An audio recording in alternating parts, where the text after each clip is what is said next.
ทุกคนสบายดีมื้อนี้มาพบกับนุกนิกเนาะหรือว่าข้าพเจ้ามาเลยสอนบรรณาราษฎร์เนาะสามารถเอิ้นกันได้ว่านุกนิกซึ่งว่าก็จะเป็นขาเก่าขาประจำเจ้าเดิมเนาะมื้อนี้บ่ต้องแปลกใจนะว่าเป็นหยังคือว่ามีแต่นุกนิกมาคนเดียวทุกคนอาจจะแบบเฮ้ยเกิดหยังขึ้นแบบเป็นหยังคือมีแต่เอิ้นนิกคนเดียวเนาะเป้าเอ้ยกิ้งเดไปใส่เบิดแล้วเดี๋ยวพวกเพิ่นจะมาหาพวกเราแต่ว่าจะขอมาอยู่ในส่วนที่ว่าเฮฮาปาร์ตีแล้วก็แบบคึกคืนกว่านี้แต่ว่า ช่วงนี้เนาะพวกเราเนาะบอสามารถที่จะไลฟ์คนเดียวได้แน่นอนฉะนั้นมื้อนี้นุกนิกมีแขกเนาะแขกที่ทุกคนก็ฮู้ดีว่าเป็นไผแขกที่ฮู้ดีว่าอ่ามื้อนี้พวกเราจะมาเว้าในหัวข้ออย่างซึ่งว่าทุกคนก็อาจจะเห็นแล้วเนาะอยู่ในหัวข้อที่ว่านุกนิกโพสต์ไปนั้นเนาะแล้วก็อีกอันหนึงละแม่นอย่าลืมเนาะทุกคนสามารถคอมเมนต์ถามทุกอย่างเนาะมื้อนี้เนาะ ATL Plus เปิดหัวข้อสนทนาเกี่ยวกับ HIV และเราได้มีเกียรติกิติมาสักผู้หนึ่งที่จะมาลงมาเว้ามาให้เขาสัมภาษณ์อย่างแบบเอ็กซ์คลูซีฟเนาะคือว่าเป็นแบบเป็นบุญเป็นคุณคนอันหนึงเลยก็ว่าได้หรือว่าสิเว่าง่ายๆก็คือว่าเพิ่นเป็นคนโด่งคนดังมาจากประเทศเพื่อนบ้านเขาโดยเฉพาะอยู่ในวงการ HIV เอชไอวีเอดส์ของพวกเขานะตอนนั้นขอขอเจอกับขอเจอกับขอเสียงตบมือดังๆให้กับพี่พีเย้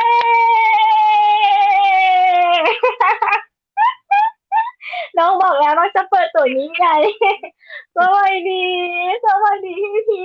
ทเสียงพี่พีทอยากคอยพี่พีทจ๋าเสียงพี่พีทอยากคอยเลยเฮ็ดจังใดดีพี่พีทลองเว้าดูอันให้พี่พีทลองแนะนำตัวอีกบาทหนึ่งเนาะโดยเชิญเลยสวัสดีครับชื่อพีทนะครับก็เป็นคนไทยนะครับที่เป็นผู้อยู่ร่วมกับ HIV นะครับแล้วก็ออกมาเปิดเผยตัวเองเล่าเรื่องราวประสบการณ์เกี่ยวกับการอยู่ร่วมกับ HIV การใช้ชีวิตอยู่กับ HIV แล้วก็การต่อสู้กับความเข้าใจแบบเดิมๆของคนที่รู้สึกว่าเอ๊ะเป็น HIV ติด HIV แล้วมันต้องตายน่าเกลียดน่ากลัวอะไรหรือเปล่าแต่พีทก็จะเรียกนิยามตัวเองว่าเป็นคนที่สร้างความเข้าใจใหม่ให้กับสังคม ในเรื่องของการอยู่ร่วมกับ HIV แล้วก็เรื่องราวความรู้ต่างๆ อันนี้ก็เป็นนิยามของพีทที่พีทใช้เรียกตัวเองและนั่นก็คือพี่พีทเนาะโอ้ยตื่นเต้นโดย จะกำลังกดแชร์ไปที่เพจที่ลิงก์ให้อยู่พี่พีเทคถูกต้องที่สุดแล้วเนาะไม่ใครที่ว่าหากระเข้ามาเบิ่งเนาะพวกเขาได้เฮ็ดตามสัญญาแล้วนั่นก็คือได้เชิญพี่พีทเนาะเข้ามาอยู่ในไลฟ์กับพวกเขาอย่างเอ็กซ์คลูซีฟและก็ private ที่สุดในโลกและที่สำคัญอย่าลืมเนาะเป็นกำลังใจให้พวกเขาแน่อย่าเฮ็ดให้พวกเขารู้สึกว่าเฮ้ยพวกเขาอยู่กันแต่สองคนบ่สิเนาะจะต้องพากันไปกดไลค์กดแชร์แล้วก็อย่าลืมเนาะคอมเมนต์เข้ามาหลายๆคอมเมนต์ทุกอย่างเนาะพวกเขาจะอ่านหมดเลยวันนี้ ในที่สำคัญทุกคำถามเนาะพี่พีทบอกว่าจัดนักจัดเต็มมาได้เลยมื้อนี้น่ะจัดมาโลดเนาะอหย่างก็ได้เนาะพี่พีทพร้อมบวกพร้อมตอบแล้วก็พร้อมให้คำแนะนำดีๆที่สำคัญและแม่นอย่าลืมเนาะหมู่คู่ของเฮาที่เป็นสมาชิกที่อยู่ร่วมกับเรื่องเชอรี่เนาะมาฟังการไลฟ์ในครั้งนี้แน่นอนว่านอกจากจะได้สาระน่ารู้ดีจะได้กำลังใจที่สำคัญจากพี่พีทของเฮาไปอีกด้วยนะนั่นก็เป็นก็เจ้าห้องว่าอย่างนั้นก็เป็นสิ่งที่เฮาฮู้กันดีแล้วเนาะว่าพี่ๆของเฮาค่ะเพิ่นอยากมาแชร์อยากมาสนทนากับพวกเฮาเนาะซึ่งว่ามื้อนี้เฮาลุงนิกสิขออนุญาตบ่ฟ้าวอ่านไลฟ์บ่แม่นบ่ฟ้าวอ่านคอมเมนต์เพิ่นเนาะเพราะว่าสิขออนุญาตอ่านในช่วงท้ายหลังจากที่ว่าเฮาเว้ากันแล้วเฮาจึงสิมาอ่านนำหลังเนาะถ้าซั่นเฮาเริ่มมาเข้าสู่คำถามหลักของพวกเราเลยเนาะโดยก็คือว่าเป็นหยังเนาะคำถามแรกเลยเนาะพี่ๆเนาะอาจจะแบบ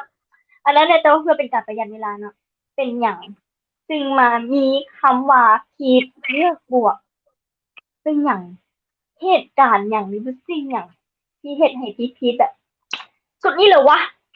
สิเปิดโตสุดนี้เหรอวะอย่างไรแบบอันนี้นี่แหละตักกะนี่แหละที่แบบ สิเปิดโอ้ยหั่นน่ะเป็นหยังที่พีชแชร์ให้ลูกนิกแล้วก็ทุกคนฟังได้บ่ว่าเกิดหยังขึ้นโดยเป็นเรื่องยากมากนะเป็นเรื่องยากมากที่จะตัดสินใจทำอะไรแบบนี้ในชีวิตนะพี่รู้สึกว่าเป็นเรื่องที่ยากที่สุดในชีวิตพี่เรื่องหนึ่งที่อยู่ๆก็ตัดสินใจมาประกาศตัวเองว่าตัวเองมี HIV ท่ามกลางสังคมที่ มองคนอยู่ร่วมกับ HIV ว่าดูท่าน่าเกลียดน่ากลัว แล้วก็ดูไม่ค่อยเป็นมิตรเท่าไหร่นะเนาะพี่ต้องเล่าย้อนกลับไปอย่างนี้ก่อนตอนที่รู้ว่าตัวเองอยู่ร่วมกับ HIV เนี่ยตอนนั้นพี่อายุ25 ปีนะย้อนกลับไปเมื่อ6 ปีที่แล้วตอนนั้นพี่คบกับแฟนคนหนึ่งเขาชวนพี่ไปตรวจเลือดนะครับด้วยแคมเปญของ NGO องค์กรหนึ่งเขาบอกว่าไปตรวจเลือดกันเนี่ยก็จะได้ตัวหนัง2 ใบไปดูหนังกันกับแฟนแล้วก็ชวนกันแฟนก็ชวนเราไปตรวจเลือดนึกออกไหมเราก็รู้สึกโอเคเราก็แบบเป็นคนสวิทีฟเป็นคนค่อนข้างจะหัวโบราณในเรื่องของการมีเซ็กหรือมีความสัมพันธ์อะไรก็แล้วแต่เนี่ยแต่ว่าตัวเองเป็นคนเปิดเผยเรื่องรสนิยมทางเพศว่าเราเป็นชายที่มีความสนใจและมีความชอบในผู้ชายด้วยกันนะครับซึ่งอันนี้เราชัดเจนตั้งแต่แรกแต่เราจะค่อนข้างมีค่านิยมของสังคมที่บอกว่าเฮ้ยเราจะปล่อยตัวไม่ได้นะเราจะแบบไปมีเซ็กคือแต่ก่อนเรามีความเข้าใจว่าคนติด HIV ต้องมั่วต้องสามซอนต้องเปลี่ยนคู่นอนบ่อยต้องแบบไม่มีความรับผิดชอบทางเพศอะไรอย่างเงี้ยนึกออกไหมครับซึ่งแต่ก่อนเราก็ไม่มีความรู้เรื่องพวกนี้เนาะแต่เราก็แค่รู้แค่ว่าเราจะมีเซ็กกับคนที่เราจะเป็นแฟนด้วยเท่านั้นเราจะไม่ไปมีเซ็กพร่ำเพรื่ออันนี้เราบอกกับตัวเองอย่างนี้จนเราก็ผ่านความสัมพันธ์เนาะคือทุกคนอ่ะพี่เชื่อว่าทุกคนอ่ะอยากจะมีความสัมพันธ์ที่ยั่งยืนและระยะยาวแล้วก็คบกันไปยาวๆแต่ก็ไม่ใช่ทุกคนจะสามารถอยู่ในความสัมพันธ์แบบนั้นได้ทุกคนเราก็ต้องเปิดโอกาสก็เปิดใจให้ตัวเองเนี่ยลองเจอคนใหม่ๆลองเจอคบคนนี้คบแล้วไม่เวิร์กก็เปลี่ยนความสัมพันธ์แบบเนี้ยไปเรื่อยๆแต่ความสัมพันธ์ของเราเป็น commit relationship นะไม่ใช่วันไนท์แฟนนะก่อนหน้านี้นะครับแล้วก็ใช้ชีวิตมาแล้วก็เคยมีแฟนมาก่อนหน้านี้เนี่ย3-4 คนในวัย25 ปีคนแฟน3-4 คนไม่พี่ว่าไม่เยอะนะ พี่ว่าไม่เยอะและค่อนข้างเครียดกับการมีความสัมพันธ์แล้วก็แฟนคนล่าสุดที่ชวนไปตรวจเลือดเนี่ยเขาก็ชวนเราไปตรวจเลือดนะครับก็ไปเอาตัวหนังแคมเปญ2 ใบของสมาคมฟ้าสีรุ้งแห่งประเทศไทยเนาะแล้วพวกเราอาจจะรู้จักสมาคมนี้ครับเขาก็เป็นองค์กรชุมชนที่ให้บริการตรวจหา HIV แล้วก็โรคติดต่อทางเพศสัมพันธ์อื่นๆกับกลุ่มชายที่มีเพศสัมพันธ์กับชายด้วยกันนะครับหรือไม่ก็เป็น transgender หรือไม่ก็เป็น sex worker หรือเป็นผู้ใช้สารเสพติดนะครับในชุมชนพี่ก็ไปนะครับก็ไม่คิดอะไรพอไปตรวจเสร็จปุ๊บเนี่ยพี่อยากจะเล่าช่วงเวลาที่ไปรับบริการเนาะพี่เป็นคนหนึ่งที่ไม่เคยคิดว่าตัวเองจะต้องมาติด HIV ไม่เคยคิดเพราะว่าโปรไฟล์ชีวิตพี่ก็ว่าระดับหนึ่งว่าเฮ้ยเราก็มีโปรไฟล์ชีวิตที่ดีระดับหนึ่งเราไม่ได้เป็นคนพี่เป็นคนทำนะพี่ทำธุรกิจนะครับตอนวัย25 ปีเนี่ยพี่มีเป็นเจ้าของบริษัทของตัวเอง2 บริษัทนะครับในตอนนั้นพี่มีรายได้จากการทำธุรกิจเนี่ยเดือนละ1 ล้านบาทต่อเดือนนะครับมันเศรษฐีแล้วตัวมันเศรษฐีป่ะนะก็ช่วงนั้นถือว่าภาคภูมิใจในการทำงานของตัวเอง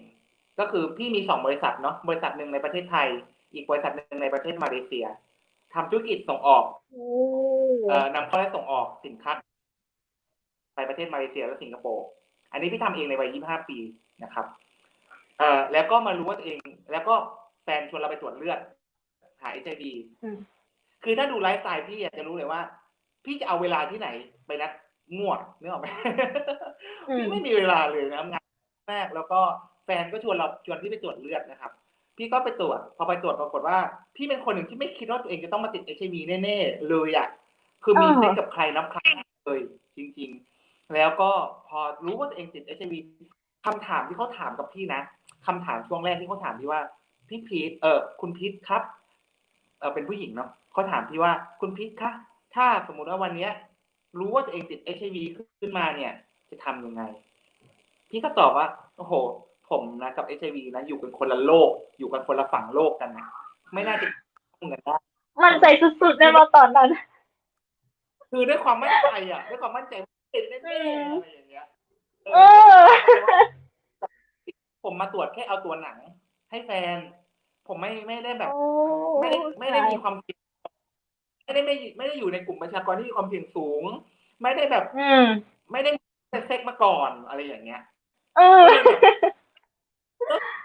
ตรวจให้กับแฟนแล้วก็จะเอาแฟนไปตัวหนังคือเรารู้สึกว่ามันจะอะไรนักหนากับอีกแค่ตัวหนัง2 ใบซื้อเอาก็ได้นึกออกไหมกาแฟคือเราก็ไม่ได้มีปัญหาเรื่องเงินในถูกไหมแต่เรารู้สึกว่าเฮ้ยมันมีองค์กรดีน่าสนับสนุนน่าช่วยน่าเข้าไปเป็นแอดโวเคทให้เขาหน่อยอะไรอย่างเงี้ยคือเราก็จะแอบชอบแอบปลื้มคนที่ทำงานเพื่อสังคมแอบชอบคนที่ทำงานเพื่อสังคมอยู่แล้ว คือมันจะมีความหมายแมนรู้สึกประทับใจแมนบริบาทมากแบบแอบกรี๊ดให้สักคนอยู่ในหันโมแมนเนาะปลื้มเป็นบ่โอเคใช่งานเพื่อสังคมอยู่แล้วพี่รู้สึกว่าคนกลุ่มนี้เท่คนกลุ่มนี้เจ๋งเพราะว่าพี่รู้สึกว่านอกจากงานเพื่อดำรงชีพของเขาแล้วว่าเขาได้มีโอกาสช่วยเหลือคนอื่นด้วยซึ่งมันก็เป็นเป้าหมายในชีวิตของพี่เหมือนกันว่าถ้าวันหนึ่งพี่มีโอกาสได้ช่วยเหลือตัวเองและช่วยเหลือคนรอบข้างของพี่ในครอบครัวได้แล้วเนี่ยพี่จะช่วยเหลือสังคมพี่ก็ประทับใจเนาะก็เลยโอเคไปตรวจก็ได้อะไรอย่างเงี้ยครับปรากฏว่าพอผลนะครับเขายืนยันว่าผลเลือดเป็นบวกตอนนั้นพี่รู้สึกว่ากับแฟนคนนี้เนาะอันนี้พี่เล่าให้ฟังแฟนคนนี้เป็นแฟนคนแรกที่พี่ตัดสินใจมีคอนดอมเลสเซ็กก็คือมีเพศสัมพันธ์แบบไม่ใช้ถุงยางอนามัยด้วยเพราะว่าเขาขอพี่เป็นครั้งแรกและพี่ก็เขามากที่จะไปเจออะไรข้างหน้าด้วยกันแล้วพี่ก็บอกกับเขาว่าปลอดภัยไหมเขาบอกว่าเขาปลอดภัยแล้วก็ถามเราปลอดภัยไหมเราบอกว่าตอนนั้นเราก็ปลอดภัยเพราะเราไม่ได้มั่วเราพูดอย่างนี้พี่บอกว่าพี่งงตัวมากพอมองย้อนกลับไปนะพี่งงตัวเองมากว่าพี่ไม่เคยตรวจหา HIV มาก่อนแต่เอาความมั่นใจมาจากไหนว่าพี่ปลอดภัย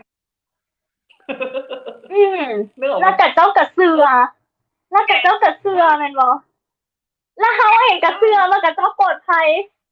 เพราะว่าหากเขาจึงแบบโอเคแฟนกับแฟนปลอดภัยเฮากระเสือเลยแม่นบ่แบบบ่ต้องกลัวเนาะเนาะแล้วมันมีคนจังซี่หลายไงไอ้นะมันมีคือมันมีคนที่ว่าศรัทธาในความรักและแบบคล้ายๆว่าโอเคแฟนบอกว่าแฟนปลอดภัยก็คือปลอดภัยหั่นนะเฮาก็เชื่อไปเลยแม่นบ่พี่เป็นคนนึงเรามีเซ็กแบบ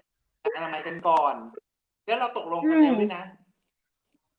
ตกลงกันด้วยนะแล้วเขาบอกว่าเราถามเขาว่าเหตุผลคืออะไรเพราะเราไม่เคยมีแฟนแล้วไม่เคยไม่ใช่ถุงยางอนามัยกันมาก่อนหน้านี้เราถามว่าทำไมเขาบอกว่าเขารักเรามากแล้วเราไม่อยากมีอะไรกลางเหตุผลแค่นี้เอง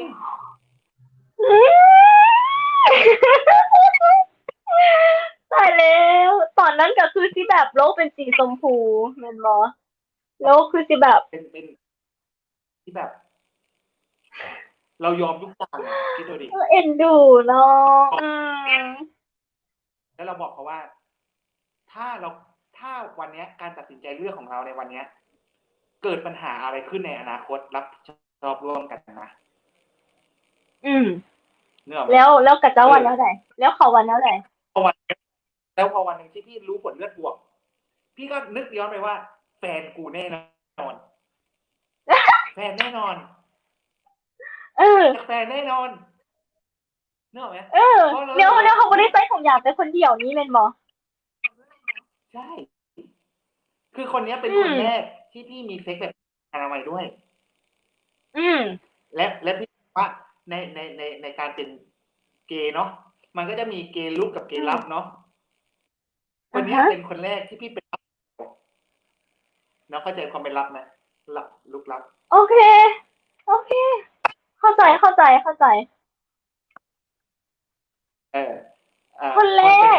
แรกที่เขาเปลี่ยนเป็นหับให้และคนแรกที่เขาว่าใส่ห่มยางคนแรกที่บอกว่าไม่อย่างนี้อย่างว่าขัดกายกับเขาแล้วผลออกมาเป็น เป็นม่วง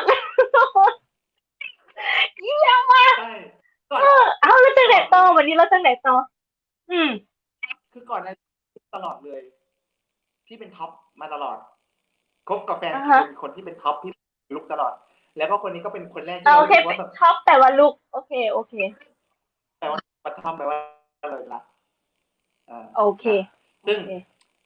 มันอยู่ในช่วงจังหวะที่พี่รู้สึกเหนื่อยและรู้สึกอ่อนแอพอดีที่มีรู้สึกว่าเราไม่อยากจะแบบเป็นท็อปและพอเป็นท็อปเนี่ยมันต้องเทคแคร์ความรู้สึกคนเป็นบัตทอมใช่ไหมเป็นรับใช่ไหมคือมันก็เหมือนอืเป็นผู้ชายต้องเทคมแคร์ผู้หญิงแต่พอวันนั้นอืเรารู้สึกเรามแบบเราเหนื่อยเหนื่อยจากการทำงานอืมมากเราไม่อยากจะเทคแคร์แล้วเลยอยากได้รับการเทคแคร์บ้างก็เลยเทรดมาเป็นรับนี่คือเการฟรีดิออซี่เนาะมันสามารถเปลี่ยนแปลงได้ตลอดเวลาซึ่งเราไม่อ่ารู้ฮะว่ามันจะเปลี่ยนแปลงไปที่ท่านพอวันที่พี่รู้ว่าพี่ผลเลือดเป็นบวกเนี่ยพี่ก็โฟกัสไปที่แฟนเลยว่าน่าจะเป็นเพราะแฟนแน่นอนที่ทำให้เราติด อืม HIV มาแต่ตอนนั้นพี่ก็รู้สึกว่านั่นยังไม่ใช่จุดดราม่านะจุดดราม่าของพี่ก็คือพี่รู้สึกว่าอย่างไรรู้ไหมตอนนั้นพี่รู้สึกว่าถ้าเรานะติด HIV มานะแล้วได้รักแท้มาคนหนึ่งคุ้มเอออะไรคุ้มจะเกิดขึ้นคุ้มแน่นอนแรกคุ้มพี่เป็นคนความรักเบอร์นี้เลยเบอร์นี้เลย เป็นคน เบอร์ที่นี้เลยมีความหักนำทางใช้ความหักนำทางอย่างแท้จริงโอ้ยแต่อ่ะใช่แล้วไปบอกแฟนเป็นลมกับแฟนแล้วแฟนมาจากไหนคือตอนที่ไปตรวจเนี่ยพี่พี่ก็ไปตรวจใช่ไหมแล้วก็พี่รู้สึกว่าไม่เป็นไรหรอกเดี๋ยวลงเข้าไปถามแฟนแล้วก็ยังไงเราก็ต้องติดจากเธอแน่นอนเอาเป็นอ่เอาเถอะาไม่ว่าอะไรจะเกิดในถ้าสมมติว่าเหมือนยังไงคุณทำให้เราติดใช่ไหมคุณต้องรับผิดชอบเราดีเลยอ่ดีเลย าจะได้แบบ แต่งเลยแต่งเลย relation แต่งเลยเราแต่งเลยเออทิ้งคู่อะไรอย่างเงี้ยโอ้ยมันจะได้คู่อะไรอย่างงี้ทำสามีเลยจะทำเอแฟนอ สามีเลย ได้เสื้อกับยาได้แล้วพอแฟนมาพร้อมเป็นบ่ได้สามีมาพร้อมเป็นบางคนคิดเขาซึ่งไหนก็ได้อะเนาะเราไม่ได้รู้สึกแบโอ้บยเราสักไม่ได้รู้สึกกะว่าการอยู่แบบต้องตายนะเว้ยอะไรอย่างเงี้ยมึงจะต้องแบบมึงจะต้องดูแย่แต่สังคมจะมองมึงไม่นะเว้ยคือตอนนั้นพี่รู้สึกว่าคือพี่ไม่มีภาพจำของการอยู่ร่วมกับ HIV มาก่อนพี่ไม่เคยเจออืมคนที่อยู่ร่วมกับ HIV ก่อนพี่ไม่เคย HIV เป็นแล้วมันเป็นยังไงพี่ไม่อ๋อเคยรู้สึกว่าแบบคนที่มี HIV เขาน่ารังเกียจอะยังไงอือฮึพี่ไม่เคยเจอเนอะไหมแต่วันที่ผ่านมาคือเขาก็ได้ยิน ใส่ถุงยางตลอดเนี่ยเนาะใช่พี่ใช้ถุงอ่ยางตลอดาแต่เรียกว่าตั้งแต่วันที่พี่รู้ผลเลือดจนถึงวันนี้พี่ยังไม่เคยถามอ่ะพี่ยังไม่อยากรู้เลยว่าพี่ติดมาจากใครติดมาจากใครติดด้วยก็แสวิธีไหนดงว่าพี่ยังไม่แฟนรู้เลยคนนั้นโบติกเป็นหมอเอ่อพอพี่รู้ผลเลือดบวกใช่ไหมแล้วกะว่าจะลงไปคุยกับแฟนรออยู่ข้างล่างพี่ก็ลงไปคุยกับแฟนก็บอกไปแฟนก็บอกว่าผลเลือดเป็นยังไงพี่ก็บอกว่าไปเดี๋ยวไปคุยกันในรถดีกว่าอืมเดี๋ยวขับรถออกไปอืมแล้วก็คุยกันไปแฟนก็ถามว่าผลเลือดเป็นยังไงพีทพี่ก็ตอบว่าผลเลือดเป็นบวกในใจพี่ยังอืมคิดว่าคุณน่ะต้องบอกเรามาอยู่แล้วว่าคุณน่ะก็เป็นบวกเหมือนกันเออเขาบอกว่าอ๋อพีทจริงเปล่าจริงเอาซีเรียสบอกจริงซีเรียสเรื่องแบบนี้มันพูดเล่นกันได้หรอมันพูดเล่นกันไม่ได้อืมเอาจริงๆเขาบอกว่าแล้วตัวเขาเราเป็นบวกคุณสิผลเลือดเป็นอะไรเขาบอกว่าเขาไม่ได้เป็นบวกพี่บอกเฮ้ยเฮ้ยอันเนี้ยไม่ขำยิ่งกว่าอันเนี้ยไม่ขำยิ่งกว่าเราบอกว่าแล้วผลเลือดตัวเองอยู่ไหนผลเลือดอยู่ไหนตรวจล่าสุดเมื่อไหร่เขาบอกว่าเขาตรวจล่าสุดเมื่อเดือนที่แล้วผลเลือดอยู่ไหนเขาบอกว่าถ้าสมมติผลเลือดเป็นลบเนี่ยมันจะมีใบการันตีผลเลือดให้ใช่ไหมครับว่าเป็นเนกาทีฟแต่ของพี่อืมไม่มีใบอะไรออกมาของพี่ไม่มีใบอะไรออกมาเขาเลยบอกว่าแล้วไม่มีใบอะไรออกมาหรอบอกไม่มีแล้วบอกของตัวเองมีหรอบอกมีของเขาเป็นเนกาทีฟของเขามีเซอร์ติฟิเคตรับรองรับว่านี่คือเนกาทีฟแล้วบอกผลเลือดอยู่ไหนบอกอยู่หออยู่ที่ห้องกลับห้องอยู่นะเลยไปดูใบเซอร์ติฟิเคต ไปดูการรับรองเขาปรากฏว่าผลเลือดของเขาเป็นเนกาทีฟจริงๆพี่รู้สึกว่าโลกพังตอนนั้นนะพี่ไปติด HIV มาจากไหน เฮ้ยพีคในพีกอ่ะ ติดจากใครติดแบบไหนติดคำถามเต็มไปหมดนะในหัวแล้วในวัย25 ปีทางทำธุรกิจมี2 บริษัทเป็นของตัวเองในตอนนั้นคำถามของพี่คือในวันนั้นพี่รู้สึกว่าพี่ให้แฟนเลือกทันทีว่าจะไปต่อหรือพอแค่นี้เราหลายคนที่เรารัก ป้าโคตรใส่เลยอ่ะ คือ ใส่โคตรเด็ดเลยพี่พีท พี่บอกเขาเลยนะบอกว่าอ่ะวันนี้จะเอายังไง คุณมี HIV เรามี HIV คุณไม่มี ถ้าเป็นไปได้ในฐานะคนรักนะเราไม่อยากทำร้ายคุณ เราไม่อยากให้ HIV ติดไปซ้ำซึ่งก่อนหน้าเนี้ยก่อนหน้า1 เดือนก่อนที่เราจะมาตรวจเลือดกันเนี่ย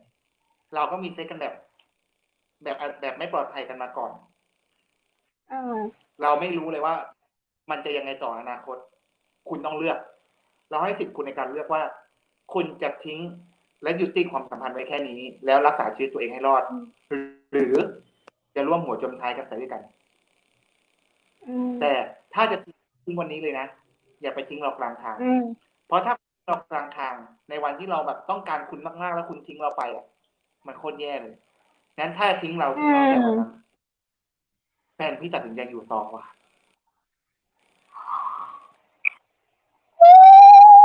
ยอดชายเท่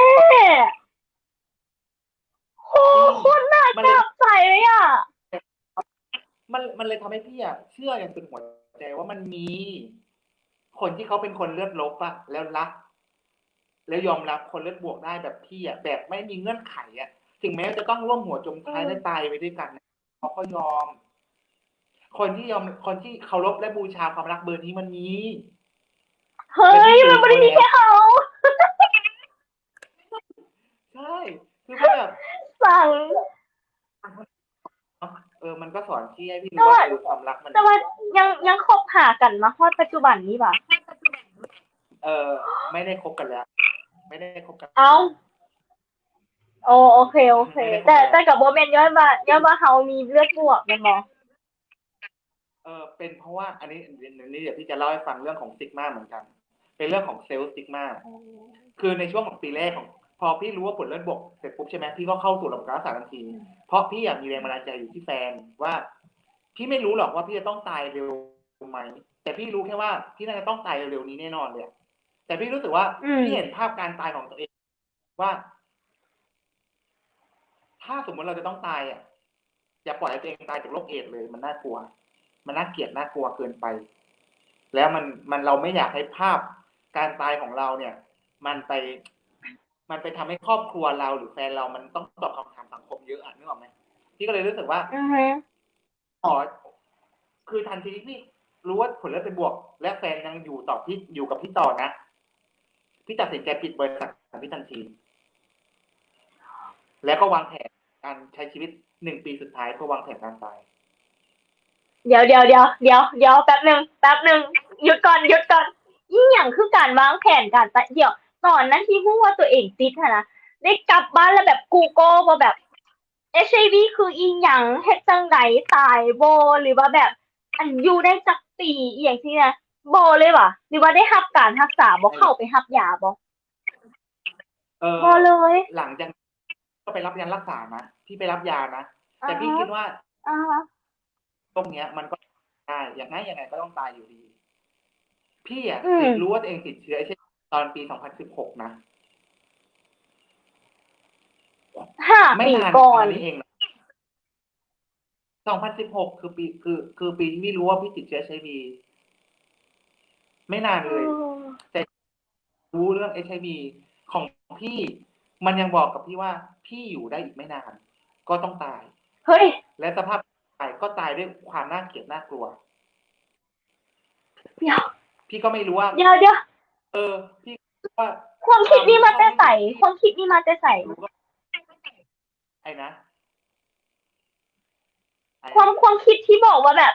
ค่อยต้องตายอย่างอันหน้าตายอย่างเดียวดายตายย้อนเสื้อตัวนี้ แต่ว่าทุกคนก็ต้องตายได้เพราะว่าจะเบาหวานตับบี้ตับซี่หรือว่าแบบเสาหายใจจมน้ำอุบัติเหตุสุดท้ายแล้วมันก็ตายแต่ว่าความคิดที่แบบมันสติกมาแบบตัวเองนี่นะมันมาแต่ใส่คำพวกนั้นมันมันมาผ่านสื่อแต่ใส่แล้วก็ผ่านเรื่องเล่าของคนในสังคมที่ไม่รู้ทำไมพอเป็นเกย์กระเทยปุ๊บตายปุ๊บไอ้นี่เป็นเอดส์ตายมั่วสัมซ่อนสมน้ำหน้าตายอย่างเงี้ตียตายป้าคนแรก ไผ่บ้าโอ้ยสังคมมันพี่มีเพอร์เซพมาแบบเนี้ยเพอร์เซพชันมาประมาณเนี้ยว่าการตายจากโรคเอดส์เป็นการตายที่น่ารังเกียจเป็นอิมมอรัลเป็นผิดความผิดบาปอันเจ็บนี้ปวดเลยแล้วก็ไล่กันออกนอกหมู่บ้านไปกีดกันไปตายในหมู่บ้านอันนี้ภาพที่มันเล่าผ่านละครผ่านทีวีผ่านสื่อที่พี่ได้เล่ามาได้ยินทุกวันจนกระทั่งวันนั้นของพี่เองจนวันแรกที่พี่เข้าไปรับการรักษาที่โรงพยาบาลพี่ถามว่าหมอพยาบาลเขาก็บอกพี่นะว่ากินยาต้านทุกวันละ1 ครั้งก็ปกติชีวิตก็ยืนยาวได้ปกติพี่บอกไงรู้ไหมพี่บอกว่าพี่ไม่เชื่อน าพี่ไม่เชื่อน เก่งกว่าหมออีกว่าหมอว่าบ่เชื่อไม่เชื่อคือพี่รู้สึกว่าต่อไปหมอก็คงบอกว่าให้เรารักษาอย่างสุดความสามารถอยู่แล้วนึกออกไหมคงไม่บอกให้เราแบบ ยังไงก็ตายรักษาไปยังไงก็ตายไม่ต้องรักษาหรอกอะไรอย่างเงี้ยคือใครจะไม่มีใจรักษานึกออกไหมเราก็ต้องบอกว่ารักษามันก็ดีมันก็เขาต้องหาวิธีการ motivate เราเพื่อให้เราเข้าสู่ระบบรักษาอยู่แล้ว แต่ในวันนั้นพี่จำได้ว่าพี่ถามพยาบาล และก็ถามหมอที่พี่รักษาด้วยว่า กินยาแค่ไหนถึงเรียกว่าดี สุขภาพแค่ไหนถึงเรียกว่าดี พี่ไม่แทบแล้วคำตอบที่พี่ได้มันไม่มีคำตอบอะไรให้พี่นึกออกไหมในวันนั้นพี่ก็รู้สึกว่าเฮ้ยหมอตอบยังตอบว่า คือในปี 2016 เนี่ยองค์ความรู้อยู่เท่ากับอยู่เริ่มมีขึ้นแล้วนึกออกไหมเริ่มแพร่หลายแล้วว่าคนอยู่ร่วมกันสามารถใช้ชีวิตได้อย่างปกติแล้วมียาต้านไวรัสก็ใช้ชีวิตได้อย่างปกติแล้ว แต่ทำไมในบรรยากาศของประเทศที่ในบ้านที่เมืองที่ในตอนนั้นเนี่ยภาพบรรยากาศของการอยู่ร่วมกับHIVมันลึกลับดำมืดมันน่าเกลียดน่ากลัวแปลกๆมันดูแย่แปลกๆยังไงไม่รู้พี่ก็รู้สึกว่าเป็นครั้งแรกนะที่พี่เข้าสู่ระบบการรักษาโดยที่ไปข้องเกี่ยวกับหมอพยาบาลวิชาชีพโดยตรงแล้วพี่ก็ได้ถามคำถามกับพวกเขาซึ่งพี่ก็เชื่อว่าพวกเขามืออาชีพแล้วก็รู้เรื่องนี้ดีกว่าพี่เนาะพี่ก็ถามเขาว่ากินยาแค่ไหนเรียกว่าดีต้องทำอย่างไรบ้างเขาบอกว่าก็แค่กินยาตรงเวลาอย่างเดียวเราบอกว่าแค่นี้จริงเหรอเราแทบจะไม่เชื่อเลย แล้วก็มีวันหนึ่งวันเหตุการณ์เปลี่ยนชีวิตพี่เนาะมีพี่ผู้หญิงคนหนึ่งเขาเป็นคนที่อยู่ร่วมกับHIVเหมือนกันปัจจุบันเขายังมีชีวิตอยู่แล้วเขาดูพี่ออกสื่อออกรายการทีวีอะไรอย่างนี้อยู่นะเขาบอกว่าเขามาต่อคิวรับยาหลังพี่แล้วเขาก็บอกว่าน้องๆมารับยาต้านเหรอคะสำหรับพี่อายมากกับการที่แบบมึงอะไรอยู่มาถามแบบนี้พี่ถามให้ยังถามเพื่อคือแบบมองคนให้เศร้าอยู่สิถามให้ยังเนาะแล้วเป็นจังเดิมวันนี้เราก็ยิ่งไม่อยากให้คนอื่นรู้นึกออกไหมใจน่าเอามาถามเราเฉยใจเขาก็ถามอีกรอบนึงน้องมารับยาต้านเหมือนกันเหรอคะรับยาต้านเหมือนกันเหรอคะคำนี้เลยเป็นถามอีกรอบนึงอยู่สมาธิเบา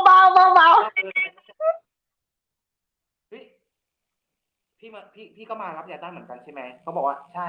งั้นเดี๋ยวผมขอคุยด้วยหน่อยเป็นคนแรกที่พี่เจอที่เขาเรียกตัวเองว่าเป็นผู้อยู่ร่วมกับ HIV แล้วเขาก็มาทักพี่โดยตรงเขาคือหลังจากนั้น3 ปีพี่ไปเจอเขาอีกรอบนึงพี่ถามว่าทำไมวันนั้นเลือกที่จะทักพี่เขาบอกไงรู้ปะเขาเห็นพี่ดูหน้าซบหน้าแบบดูแย่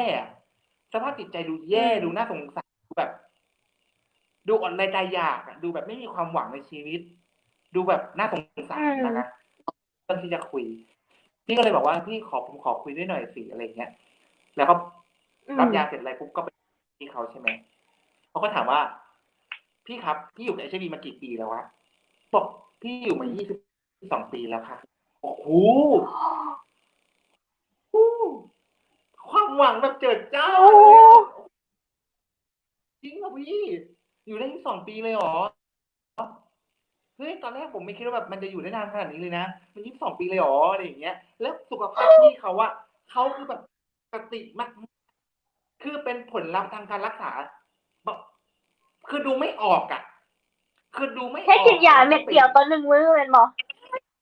แค่ยาเม็ดเดียวต่อ1 มื้อทุกคนฟังไว้ทุกคนฟังไว้ยาเม็ดเดียว1 มื้อกินตรงเวลางามแน่นอนโอ้ยตายเขาเป็นคนปกติคนหนึ่งเลยไม่มีอาการเจ็บป่วยทางกายใดๆเลย พี่ถามเขาว่าครับอยู่กับ HIV มา22 ปีทำอะไรบ้างเขาตอบยังไงรู้ไหมเขาบอกว่า กินยาให้ตรงเวลา และอย่าหยุดยาแค่นี้เหรอพี่ แค่นี้แล้วอย่างอื่นอ่ะ ไม่ต้องทำแค่นี้ แค่นี้จริงเหรอพี่แค่นี้จริงเหรอแค่นี้พี่ถามย้ำกันอย่างเงี้ยอยู่3-4 รอบเขาบอกทำแค่นี้เขาพูดยังไงรู้ไหมถ้าแค่กินยาให้ตรงเวลาอย่างเดียวแล้วทำไม่ได้ ชีวิตนี้จะรับผิดชอบอะไรใครได้โอ้โห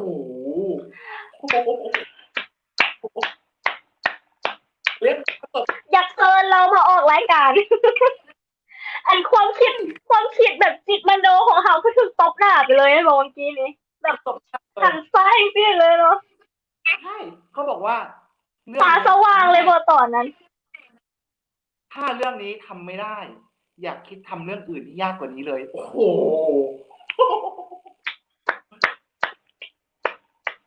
บอกว่าอยากลงกับพี่พีคนเดียวเลยอยากเรามาลงน้ำเดี๋ยวนี้แมนมันแค่นั้นมันแค่นั้นอีหลีมันบอกพี่พีแค่นั้นอีหลีแค่นี้จริงแค่นี้จริงไม่มีอะไรมากไปกว่านี้เลยไม่มากไปกว่าที่กินยาเลยแต่เมนแล้วแบบจิตมโนเนาะจิตเฮามันจิตเฮามันมโนไงเมื่อกี้ได้ยินพี่พีบอกเรื่องโครงการยูเท่ากับยูอยากให้พี่พีลองเมาสั้นๆได้เจอความให้ฟังเนี่ยว่ายูเท่ากับยูไม่อย่างเขาว่าบางคนก็เจ้าอาจจะยังบ่ฮู้เลยยูเท่ากับยูเนี่ยก็คือคนที่ตรวจตัวเองแล้วเนาะว่าตัวเองเนี่ยมี HIV หรือผลเลือดของการตรวจ HIV ออกไปเป็น positive นะครับเราก็เข้าสู่ระบบการรักษาเนาะนะเข้าสู่ระบบการรักษาทันทีไม่ต้องรีรออะไรทั้งสิ้นยิ่งเร็วยิ่งดีนะครับแล้วกินยาตัวหนึ่งที่เรียกยาต้านไวรัสหรือเรียกว่ายา ARV anti retroviral ซึ่งชื่อเดียวกันอันนี้คือชื่อสากลเนาะ ARV anti retroviral นะครับเรากินวันละ1 ครั้ง 1 เม็ดแค่นี้กินต่อไป6 เดือนถึง12 เดือน6 ถึง 12 เดือนนะกินวันละ1 ครั้ง 1 เม็ดเนี่ยต่อเนื่องไป6 เดือนถึง12 เดือนตัวยาต้านไวรัสเนี่ยมันจะไปกดปริมาณไวรัสในเลือดของเราให้อยู่ในมันที่ต่ำลงไปเรื่อยจนอยู่ในระดับที่ตรวจไม่พบในกระแสเลือดหรือเรียกว่า undetectable ก็คือคำแรกก็คือตรวจไม่พบเชื้อในกระแสเลือดจะทำให้เราเนี่ย untransmittable ก็คือไม่สามารถส่งต่อเชื้อให้กับคู่ของเราได้อีกเลยไม่ว่าเราจะแบบไหนก็ตามเราสามารถมีเซ็กกับแฟนของเราได้แบบไม่ใช่ถุงยางอนามัยก็ได้เป็นการไม่ถ่ายทอดเชื้อโดยสมบูรณ์ที่พูดอย่างนี้ใช่ตัวคนที่มี HIV เองจะรักษาไม่หายขาดแต่ HIV ไม่ส่งต่อเชื้อไปให้กับคนอื่นไม่ว่าจะทางเพศสัมพันธ์กอดจูบใช้ของร่วมกันคนเลือดบวกแบบพี่เนี่ยตราบใดที่ยังคงกินยาต้านไวรัสอยู่เราจะมีคุณภาพชีวิตความแข็งแรงเหมือนกับคนที่ไม่มี HIV เลยทุกๆประการคนที่เป็นผู้หญิงที่มีรับยาต้านไวรัสแล้วยูเท่ากับยูแล้วตรวจไม่พบเชื้อในกระแสเลือดแล้วสามารถให้กำเนิดลูกและลูกไม่มี HIV ได้ด้วยไม่ทำให้ตัวเองคนที่เป็นผู้รับ HIV แบบพี่เนี่ย รับการรักษาแล้วกินยาต้านไวรัสแล้วเนี่ย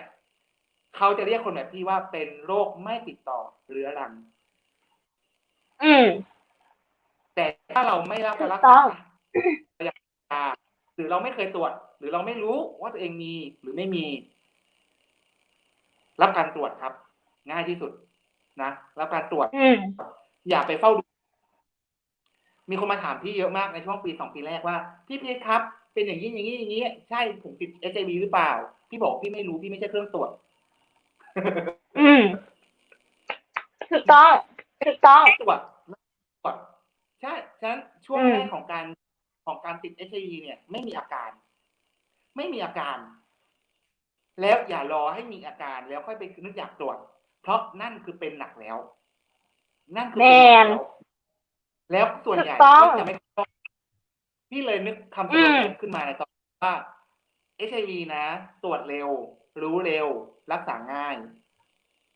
รู้ช้ารักษายากแต่ถ้าช้าเกินก็อาจจะรักษาไม่ทันนะอาจจะตายก่อนก็ได้อย่าแม่นนั่นเป็นเหตุผลบอลนั่นเป็นเหตุผลที่เหตุให้เกิดแคมเปญหรือว่าเกิดการเปิดห้องที่เป็นข่าวดังขึ้นมาบอหรือว่าพี่พีทเปิดโตก่อนแล้วเปิดโครงการก่อนแล้วจึงมาเปิดเกี่ยวกับหัวข้อนี้เพื่อให้มันเป็นกระแสขึ้นมาพี่ให้ความรู้มาก่อนหน้านี้แล้วพี่ให้ความรู้เรื่องนี้มาก่อนหน้านี้แล้วที่เล่าเรื่องราวของตัวเองมาก่อนหน้าที่จะเป็นกระแสดราม่าแล้วเนาะแล้วพี่ก็พยายามเล่าเรื่องของชีวิตของพี่เองเรื่องว่าการอยู่ร่วมกับ HIV แล้วมันอยู่ยังไงพี่ก็เป็นตัวแทนของคนหนึ่งที่รักษาเร็วแล้วมันรักษาง่ายพี่ก็ไม่มีความเจ็บป่วยทางด้านร่างกายใดๆการใช้ชีวิตก็เป็นปกตินึกออกไหมครับแต่ว่าสิ่งที่พี่ลุกขึ้นมาใจที่จะเล่าเรื่องราวกับสังคมเนี่ยคือในวันที่พี่2 ปีแรกเนาะพี่ก็ใช้ชีวิตมาเรื่อยๆตอนนั้นพี่ยังไม่รู้เรื่องยูเท่ากับยูเลยนะพี่ยังไม่รู้ว่าพี่อ่ะเป็นคนที่ปลอดภัยเป็นคนที่จะไม่ส่งต่อเชื้อให้กับแฟนมันก็เลยก่อทำให้พี่อ่ะดูถูกตัวเองว่าพี่อ่ะเป็นตัวอันตรายพี่อ่ะอยู่กับแฟนมา2 ปีแล้วอ่ะพี่วางแผนตั้งใจแค่อยู่กับแฟนแค่อีกปีเดียวเองพี่อยู่กับแฟนมา2 ปีกลายเป็นว่าพี่ไม่อยากให้แฟนติด HIV ไปจากพี่ทั้งที่พี่อยู่เท่ากับอยู่ตั้งแต่ปีแรกแล้วนึกออกไหมแต่พี่ไม่รู้เรื่องอยู่ไงไม่รู้ว่าก็แสดงว่าแสดงว่าอันทับ4ทับอีที่ว่าทับยานบ่ได้ศึกษาเลยแม่นบ่ได้ศึกษาเลยบ้านมันแม่นจังใดมันเป็นหน้าที่แม่นกินยาก็คือกินยาไปเรื่อยๆประทังตัวเองบ่ให้เสียชีวิตแล้วกันแล้วแม่นบ่ตอนนั้นกินยาให้กำลังใจแฟนกินยาเพื่อแฟนให้กำลังใจแฟนอีกบ่แม่นให้ตัวเองอีกเอาความหักนำทางอีกแล้วความหักนำทางอีกแล้ว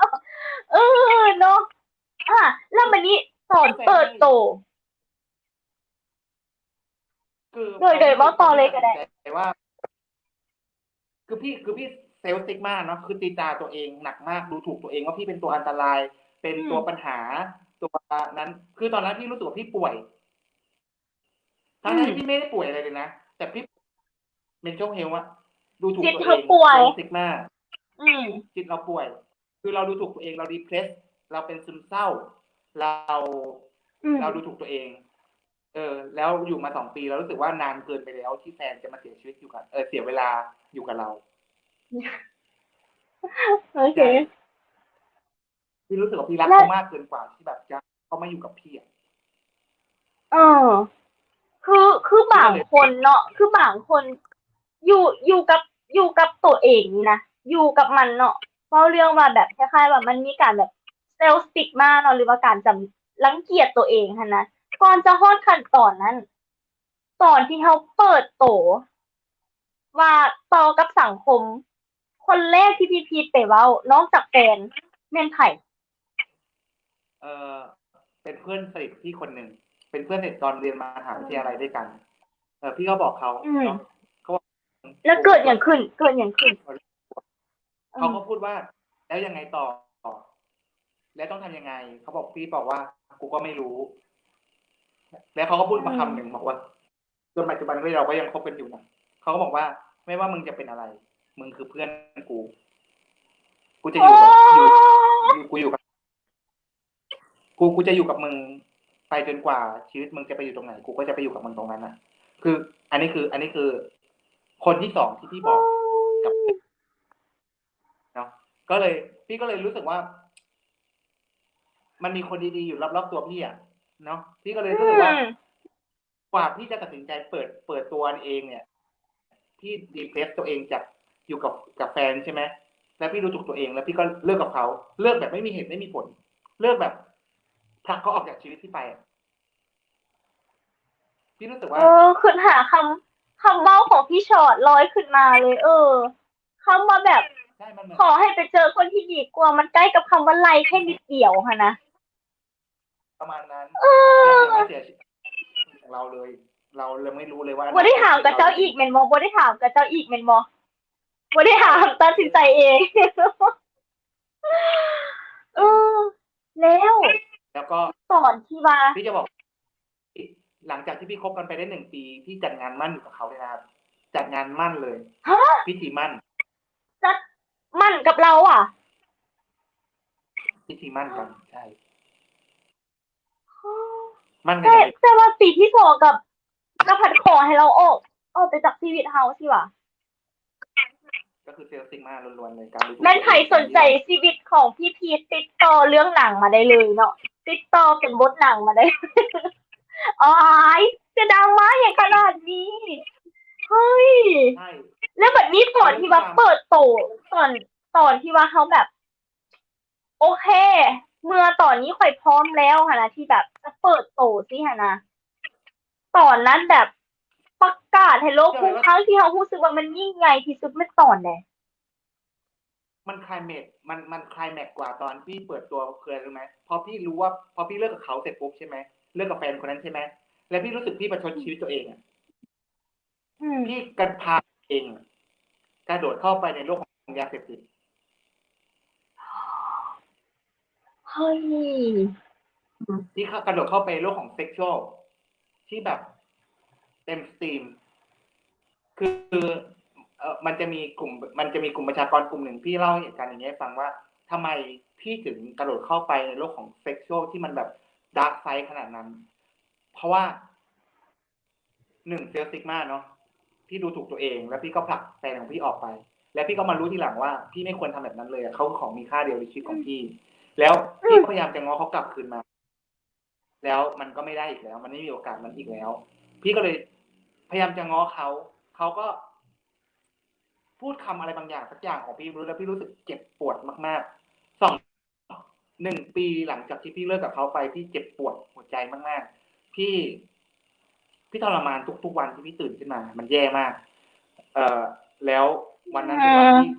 พี่ทนเขาพูดคำอะไรบางอย่างกับพี่ไม่รู้สึกว่าต่อให้มึงตายต่อให้พี่นะตายเพื่อชดใช้สิ่งที่พี่ทำกับเขา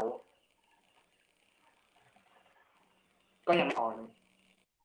พี่รู้สึกโอ้โหชีวิตเราไม่มีค่าขนาดนั้นเลยว่ะชีวิตเราแม่งแบบเดี๋ยวนะพี่เคยเขาไม่ได้เคยพูดออกเขาไม่ได้มโนจิตเองแม่นบ่เพราะว่าเขาขี่มโนไงเขาขี่มโนไงเออใช่เราคิดเองหรือว่าเขากับเจ้าแค่บอกว่าเฮ้ยมูฟ้าเถื่อสิบ่หรือว่าจังไหนแล้วเป็นมโนจิตแล้วกับเจ้าบอกเฮ้ย